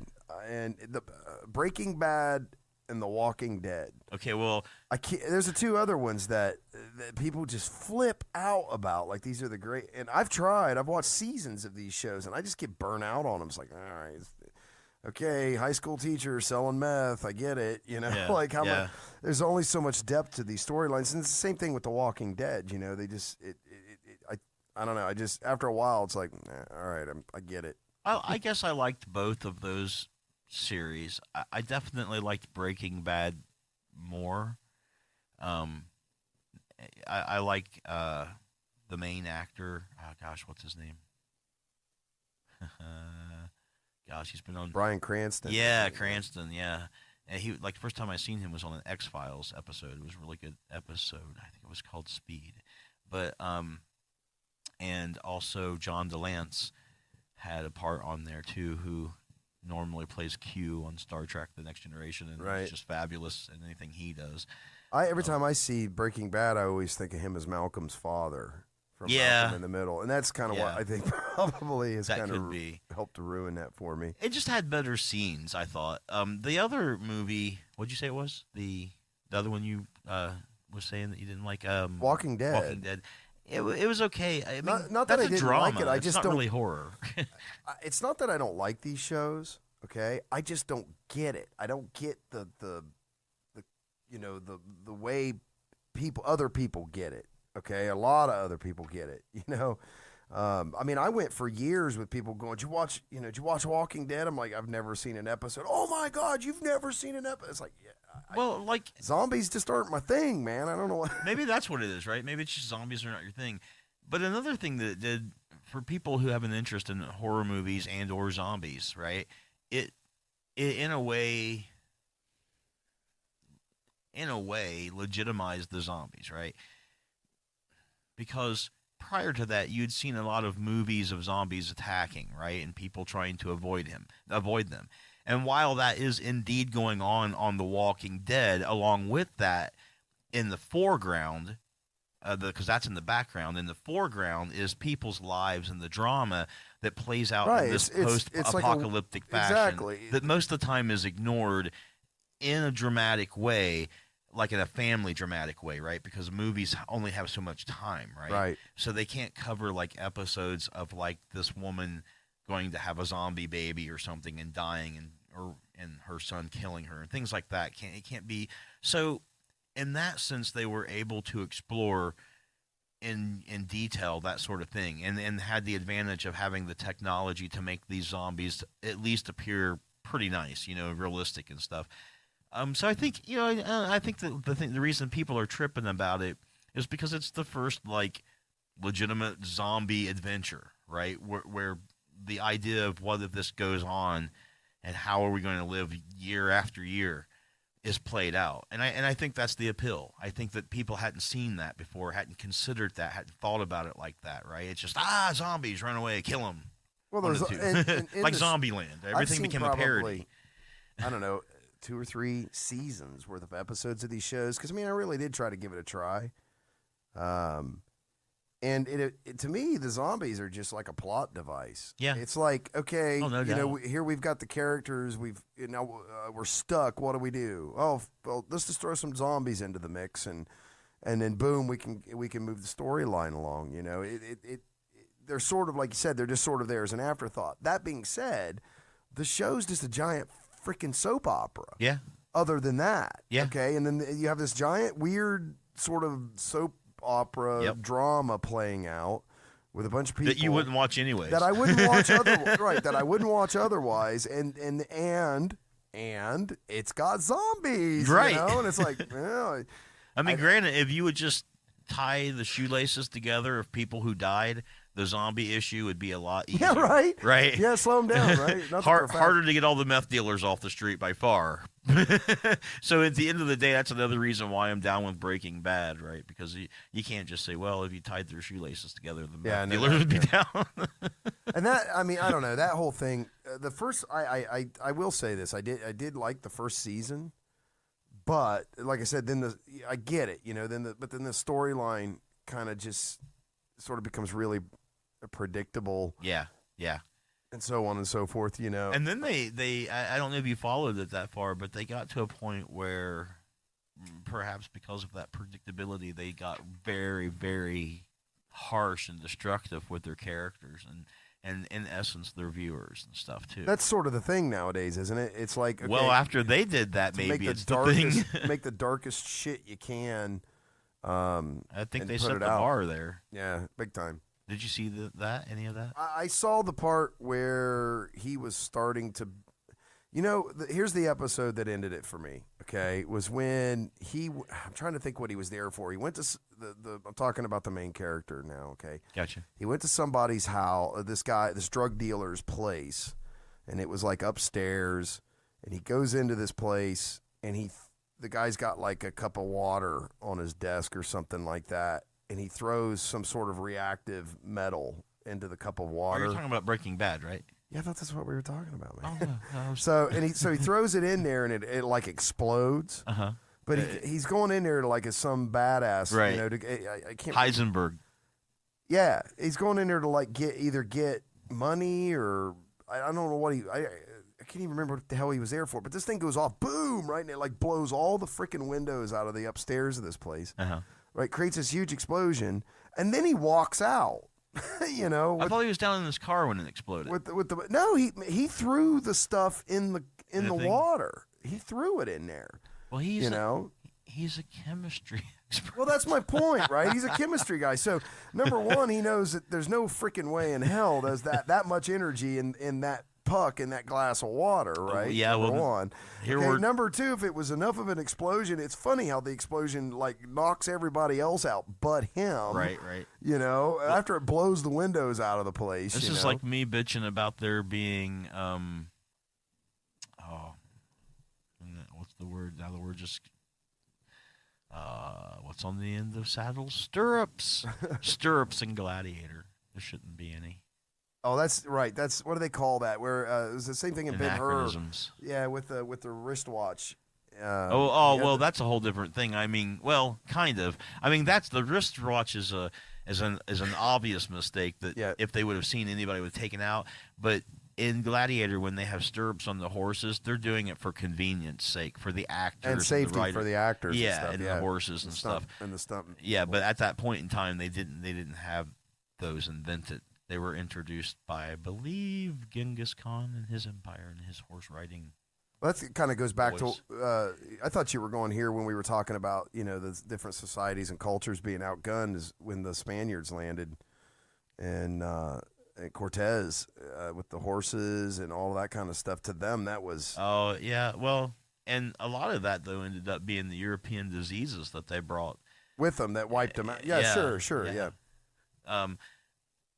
I don't know if I was talking with you about this maybe, or a guy at school, but we were talking about the largest empires in history, and Genghis Khan had the largest empire, larger than the Roman Empire and larger than Alexander's empire, which was larger than Rome's, and his was the largest. And the thought occurred to me, you may have heard about how so many people share a percentage of Genghis Khan's genome. I think in a way he wins, having the largest geographical empire and having his genome like dispensed. him specifically, or the Mongols in general. Him specifically. So you're saying dude got around? He did, like a lot. Yes. So if you add that on to him having the largest physical empire, he wins. It just occurred to me like he wins the game of history, man. Like kind of by default, yeah. I guess so, right? Wow. Like either way, he's still around. People are still talking about that. But you have heard that, right? You've heard. Yeah, about absolutely. Yeah. So it's just those thoughts occurred to me today because those two things. I mean, I guess he wins, man. Have you ever heard of paleo mythology? I've heard of it. It's this idea that this is where they're like trying to dig up the bones of the Loch Ness monster, kind of, or that kind of stuff, right? Like, kind of, maybe. Okay. It's the idea that the concept behind the Greek mythology, how the Titans had preceded the Greek deities, right? And that there was battles between them. That the reason why that they came up with that and thought that is because they found dinosaur bones in the ground, and they found these giant bones, and so they assumed that there were giants. Now that might sound a little weird, but let's talk about some of the facts of this situation. First of all, dinosaur bones, large dinosaur bones, have been found inside of ancient Greek temples. And obviously, the dinosaur bones are much, much, much older than the ancient Greek temples, right? Sure. And they were also inscribed with Greek runes of a religious nature. So clearly, they venerated these objects, right? They were like relics. And in a lot of cultures, there is the phrase, in those days, there were giants in the earth. Because people back in ancient times would have ran across dinosaur bones just like we do today, right? And they have to figure out what's up with this because whatever it was, it's not around. They think that the legends, a lot of legends, like the legends of the Cyclops, comes from a woolly mammoth skeleton. They found in a Greek temple a woolly mammoth skeleton that the ancient Greeks attempted to reconstruct. And when they tried to put it back together, they put it together anthropomorphically, like a human, standing erect with a head and arms and legs, right? And so in They that, sort of pre-assumed what it was, yeah. and sort of put it together that way. Well, I don't know if they. Well, yeah, pre-assumed maybe. Possibly that's the question, right? Did they pre-assume that it was anthropomorphic because the legend was already there, or had these bones been found by the really early Greeks and assembled in this fashion because they just happened to think that that's just The way what they it fit was. together. Yeah, and then the legend came after that, right? That's the crux of this issue, and in that configuration, in the middle of the skull is just a big hole. So and no, and on where the eyes are on the woolly mammoth skull, like on an elephant, they're on the side, right?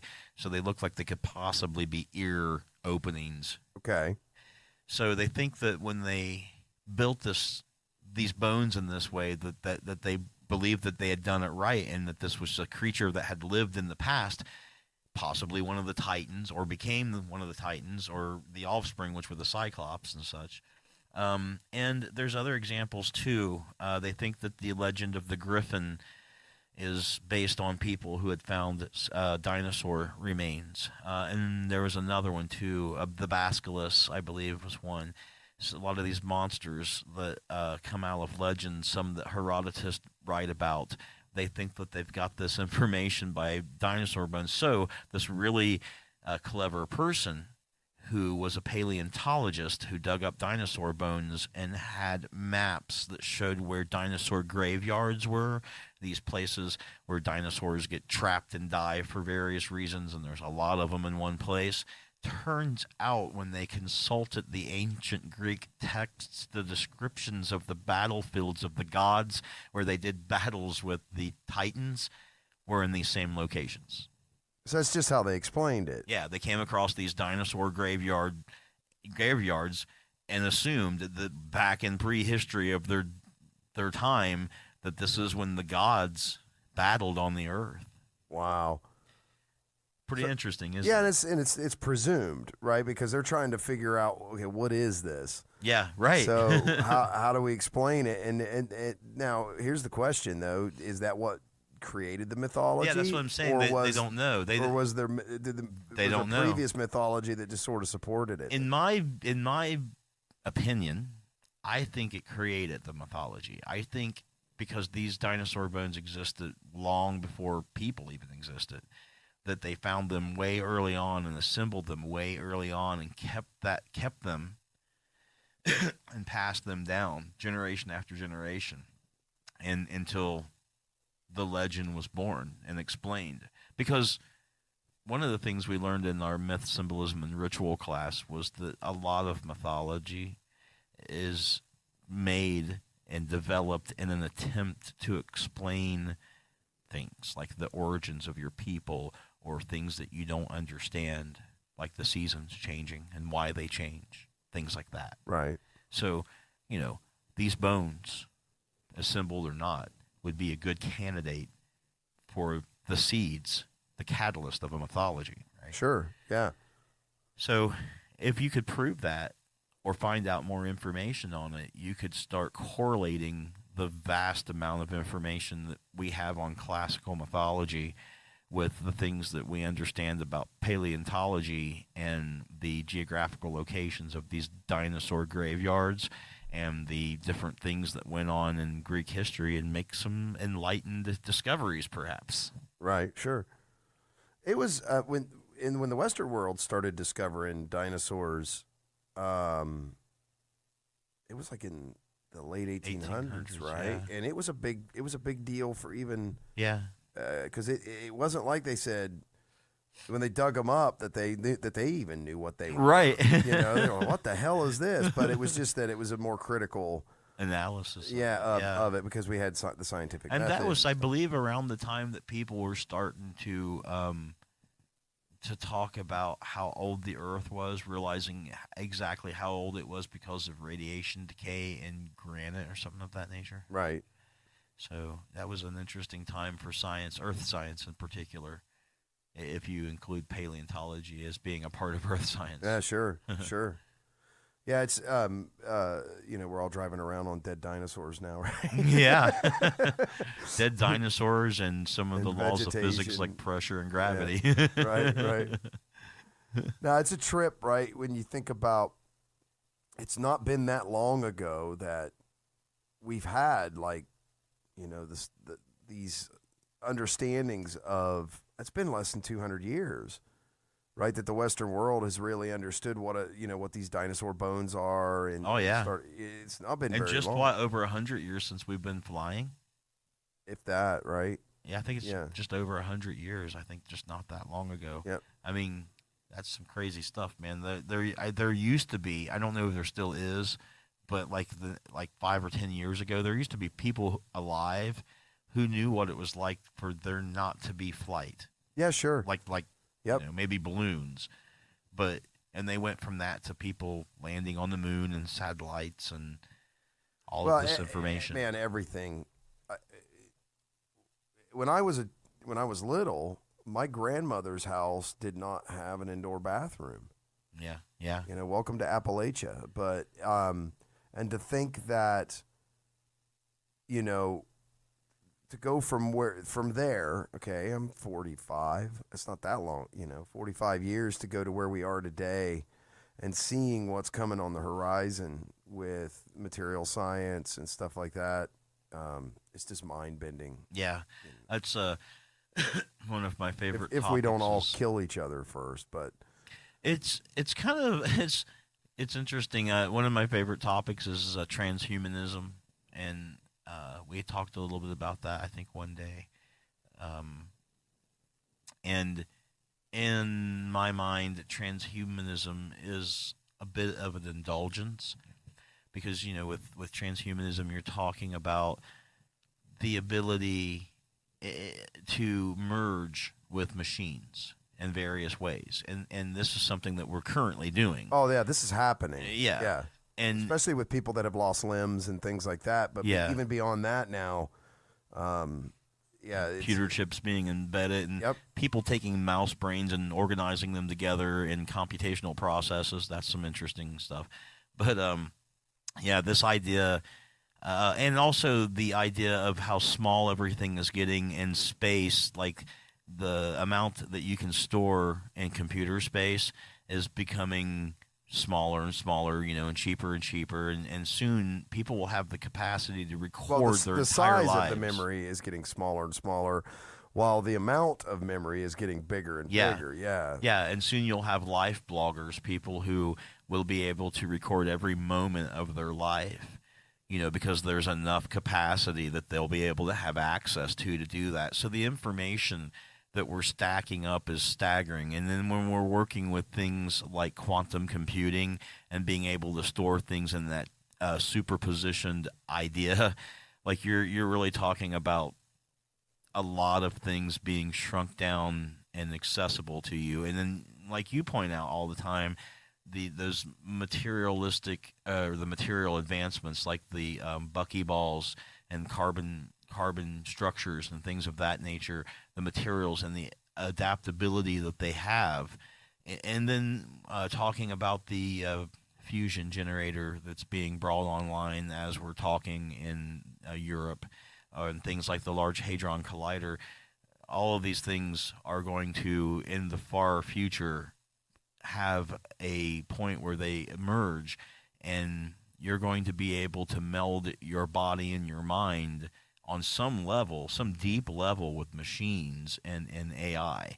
And AI is another thing that people are talking about constantly, and that's going to happen, and it's going to be a part of our future. And when you talk about the material, you talk about the AI, and you talk about the ease of memory storage and the miniaturization of this equipment and the quantum computing processes, you're going to have in the future, it's going to be very indulgent, right? You're going to be able to change a lot about who you are. You may not be as dependable upon chemical processes as you were. You might be more dependable on electromagnetic processes in the future.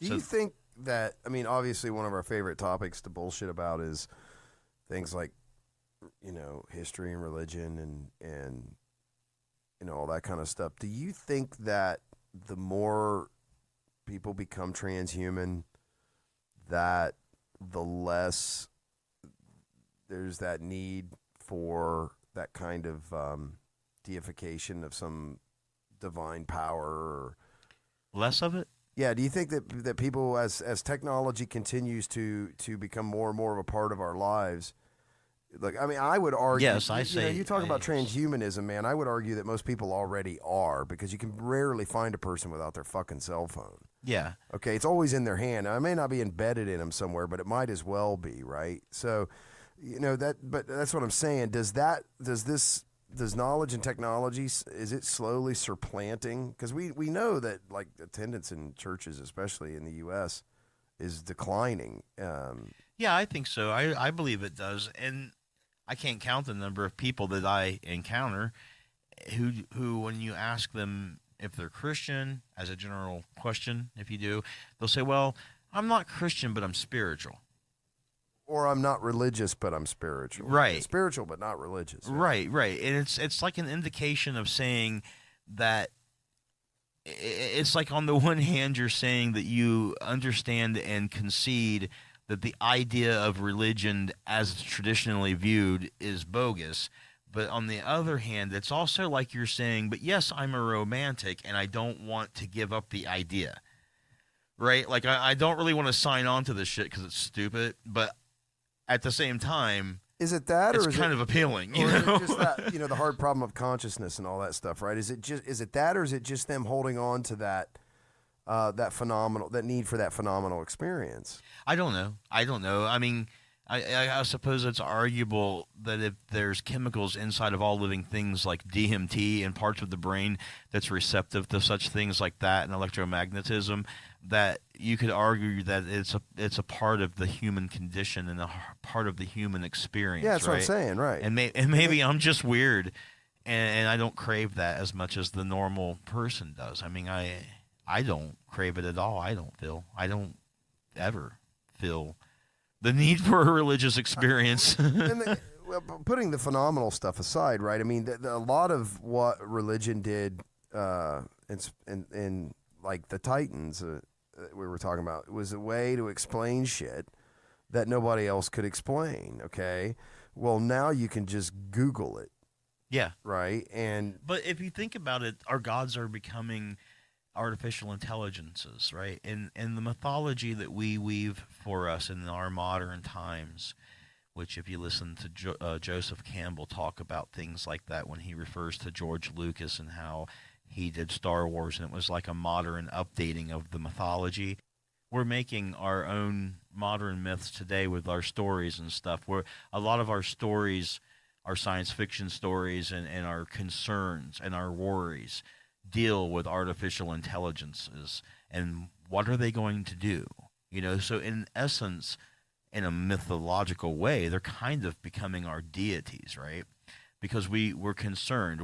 Even though we've created them, they represent our whole modern idea because we worry that they are the umbrella under which all of these other things that we are discussing, like material composites, memory space being so short, quantum computing, all these other things, artificial intelligence will adapt those things immediately, organize those things quicker, more efficiently, and better than we will, right? All of these things we have now are the edge of those sciences, right? We're on the edge of those sciences, starting them, right? But if there was an artificial intelligence, you know how we talk about how they would learn exponentially and how you have to control it, and how they what was it, Google had to shut down the one that they were doing and stuff because it was inventing its own language. Right. Yeah. Right? Like so, spooky shit. Yeah. Right. So there's no doubt that if you start that if it had access to these items and these ideas, that it would extrapolate those ideas and organize those ideas in whatever fashion it felt was best, right? So in a way... No, I mean, you said felt, though. Well... in whatever way it... believed or came to whatever conclusion was best, right? And that's what I'm saying. We don't know what that is. We don't know if it would feel. I mean, when you talk about artificial intelligence, what are you saying? It's alive, yes, maybe, possibly. I don't know. Does it feel? We don't know. Well, the general right because the general it's making up a whole new it's language. It's when it becomes self-aware, right? That's what they always do in the sci-fi movies and stuff. Is that on this date, but we don't know. The artificial intelligence became self-aware, and then it always looks at humanity and goes, yeah, that's a problem. We got to get rid of that. And what does God do? What does God do? He looks at humanity and says, this isn't working out. We've got to have a flood, or the next time it will be done in fire. That's what I'm saying. It's becoming our God. Oh, you don't mean essence. Like in the literal sense. You mean like in essence. Yeah, like as in the becoming... transhuman experience, right? Because you're talking about merging yourself with that concept. You're talking about essentially becoming that concept. And you're still not sure, are you becoming the God, or are you creating the God, or is it there? And how much of artificial intelligence is just pure math? And what about the debate on whether math actually exists to be undiscovered out in the universe, or if you're making it up as a language, right? So there's a lot of implications for artificial intelligence, and the implications are so deep, especially when you're talking about quantum computing, compared to some of the things we were talking about with OR, that it's mythical. It's myth. We don't know, and we worry about it, and we. I know. It's Elon Musk is really concerned about it, right? Yeah. 'Cause he's all mad because he thinks that Facebook's being too cavalier with the stuff that they're doing, And this goes beyond just "Hey Siri" kind of stuff. This is, these things making decisions and virtual, like we talk about them a lot, like virtual assistants. Of course, it's always going to be sold as a benefit, and maybe it will be. I don't know, but this virtual assistant listens to you 24/7 and hears everything you say, and how much of that does it store? How much of it's cataloging? What would an AI system, if it went back and reviewed that information, what kind of conclusions would it draw? The same thing that people worry about with deities. Yeah. Like, are the angels watching me? Is God watching me? Right. Is he collecting all my sins? What's he going to say about this? Is there going to be an issue with something I'm doing? I mean, it's, so you don't really know. And I'm extrapolating a bit about it, right? Oh, sure. But what's the point of these kind of podcasts, right? So we can get on here and just. And a lot of transhuman fiction, though, they're going that route, though. They're talking about situations where artificial intelligence have what's called a hard takeoff, where they can join all these things together and utilize them. And the various ideas of what people have are fascinating. Like, one of my favorites is in this game that I play, where the artificial intelligence of the planet, knowing that it's supposed to protect people, that's its main duty, figures the best way to go about doing this is to create these 14 different arcologies that are these domed arcologies, and designates each one of them to be a particular time in human history. So like one's a Paleolithic dome, one is a dome of the 1800s of like cowboys and stuff like that, one is the 1930s, and one's modern times, the 20th century, and there's 14 of them, right? So the computer has decided that not only does it need to protect people, but it needs to protect their culture too. And not just the current culture, but its rich history and its culture throughout history. So to that end, it makes these domes and forces people into them, and goes through a series where eventually all the people in these domes don't realize that they're living in domes. And they're being held back technologically by this artificial intelligence and the androids and robots that it has access to. As a means to protect, so it basically keeps them in the dark so that they can never evolve enough to hurt themselves. Not just to not hurt themselves, but to corrupt that timeline in their culture. I mean, since it's trying to preserve a certain time or culture, like, for instance, if somebody is living in one of the domes that has not had the printing press invented yet, Right. but would be close to that, and somebody invents the printing press, the artificial intelligence instructs the androids and the robots to go in and wipe that dude out and wipe his family out and to take the blueprints and Take the all idea, the knowledge and and expunge it, and so that they maintain this particular time period that they live in, and it's pure, and the computer is the one deeming what's pure and what's right, and nobody even knows, right? Well, you that's have to figure it out. and funny that's actually an optimistic view, Right? because if you look at what was it, The Matrix, right? Humans were basically fuel sources. Yeah, for right. For You're the right. machine. So as I said, that's actually kind of an optimistic view. I agree. By way of comparison, versus like the Terminator, which always sees that they're the AI became self-aware, and the first thing it wants to do is build death robots to run around the planet, and kill everybody. Because it considers life to be a virus of some kind. Of some sort. Yeah. Yeah. And there's one in another game called Eclipse Phase where the AI constructs a device and just splits and leaves. What do you think that?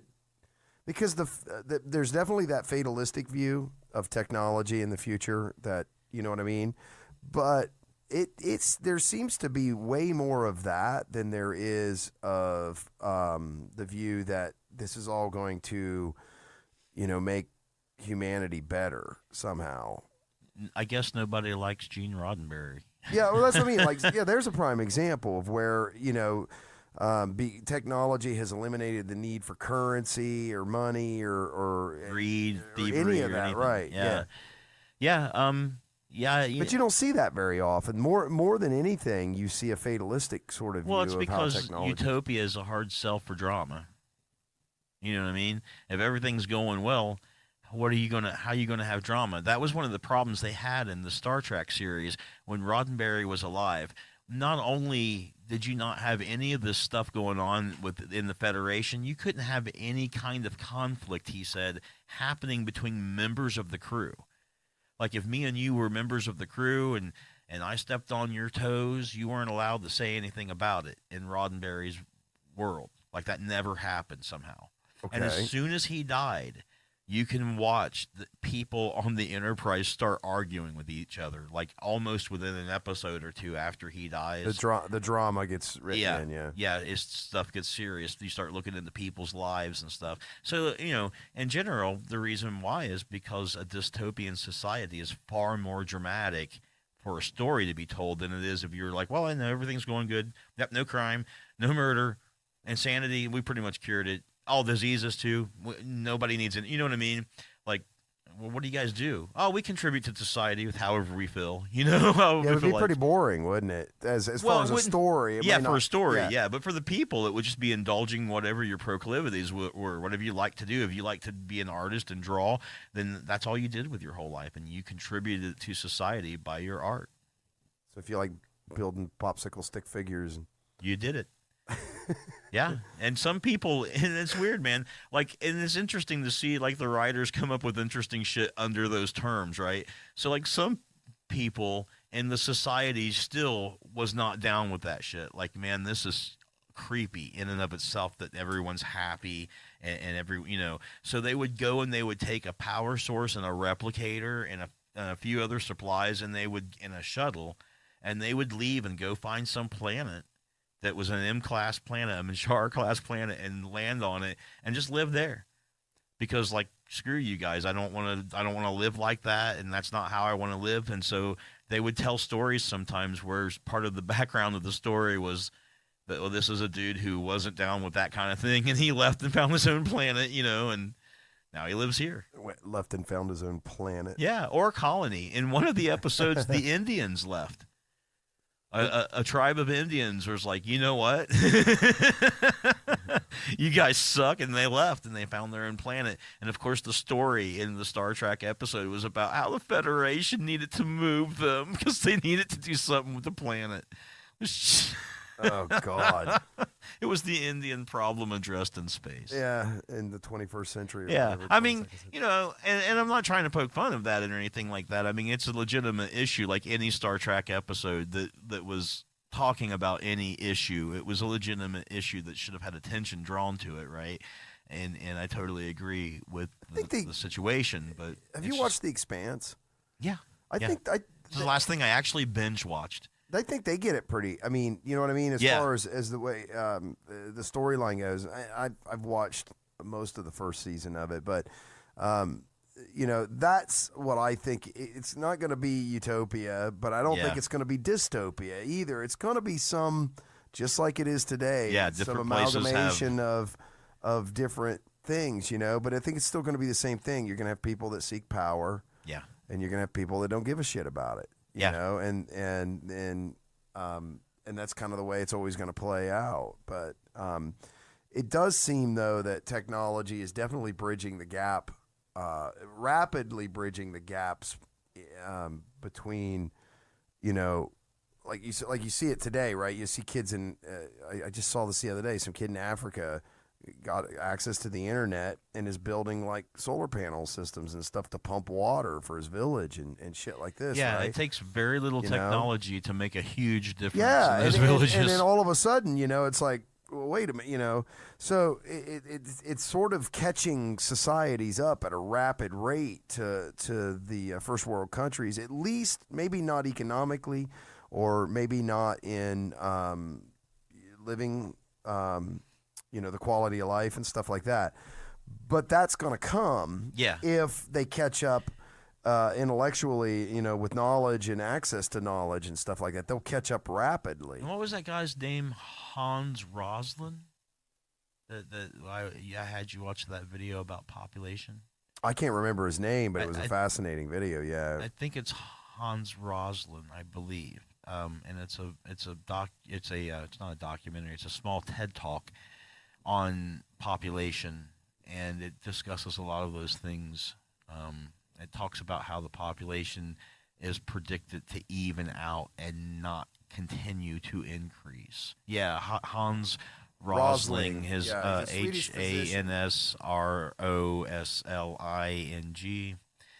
But it's so I don't know that he's probably got a couple of videos or more. I don't know. We just watched one in class, but it was really good. It was really interesting, and it was well thought out. And I would recommend it, especially if anybody happens to be concerned about issues of overpopulation or have recently watched Soylent Green. Where we all get turned into food, right? Because there are too much people. Well, Can't feed them all, so you got to start feeding them all. Dude, we did. We're past 2 hours here, just bullshitting about interesting topics. You know, this is a fun podcast tonight, and the world's still out there. Yeah, I know, right? We're not all. You know, we all haven't suffered the nuclear apocalypse yet. Yeah, so that's a good thing. Yeah. So, but all right. Well, let's wrap it up here. I think we did a pretty good job here pulling something together. Our original guest had to cancel on us tonight. So we sort of had to punt and have a variety show. So this is what we kind of came up with. And we still should talk about astronomical things like large astronomy. Like another podcast kind of thing? Yeah, a little bit. Because I've been taking a class in it. and people are not, I mean, it's not just because I'm taking a class in it. Right? Here's how we set our subject matter, ladies and gentlemen. We figure out what class he's going to take next. And then that's what we, well, after just he takes people really aren't discuss. aware of a lot of the things that I assumed that they was aware of. I thought it was common knowledge, and it's not, apparently. Absolutely not. So. Yeah, absolutely not. So, all right, well, cool. That's our show. Appreciate everybody listening. Please subscribe to us on YouTube so that we can get our freaking URL. And appreciate the patronage out there, and take it easy.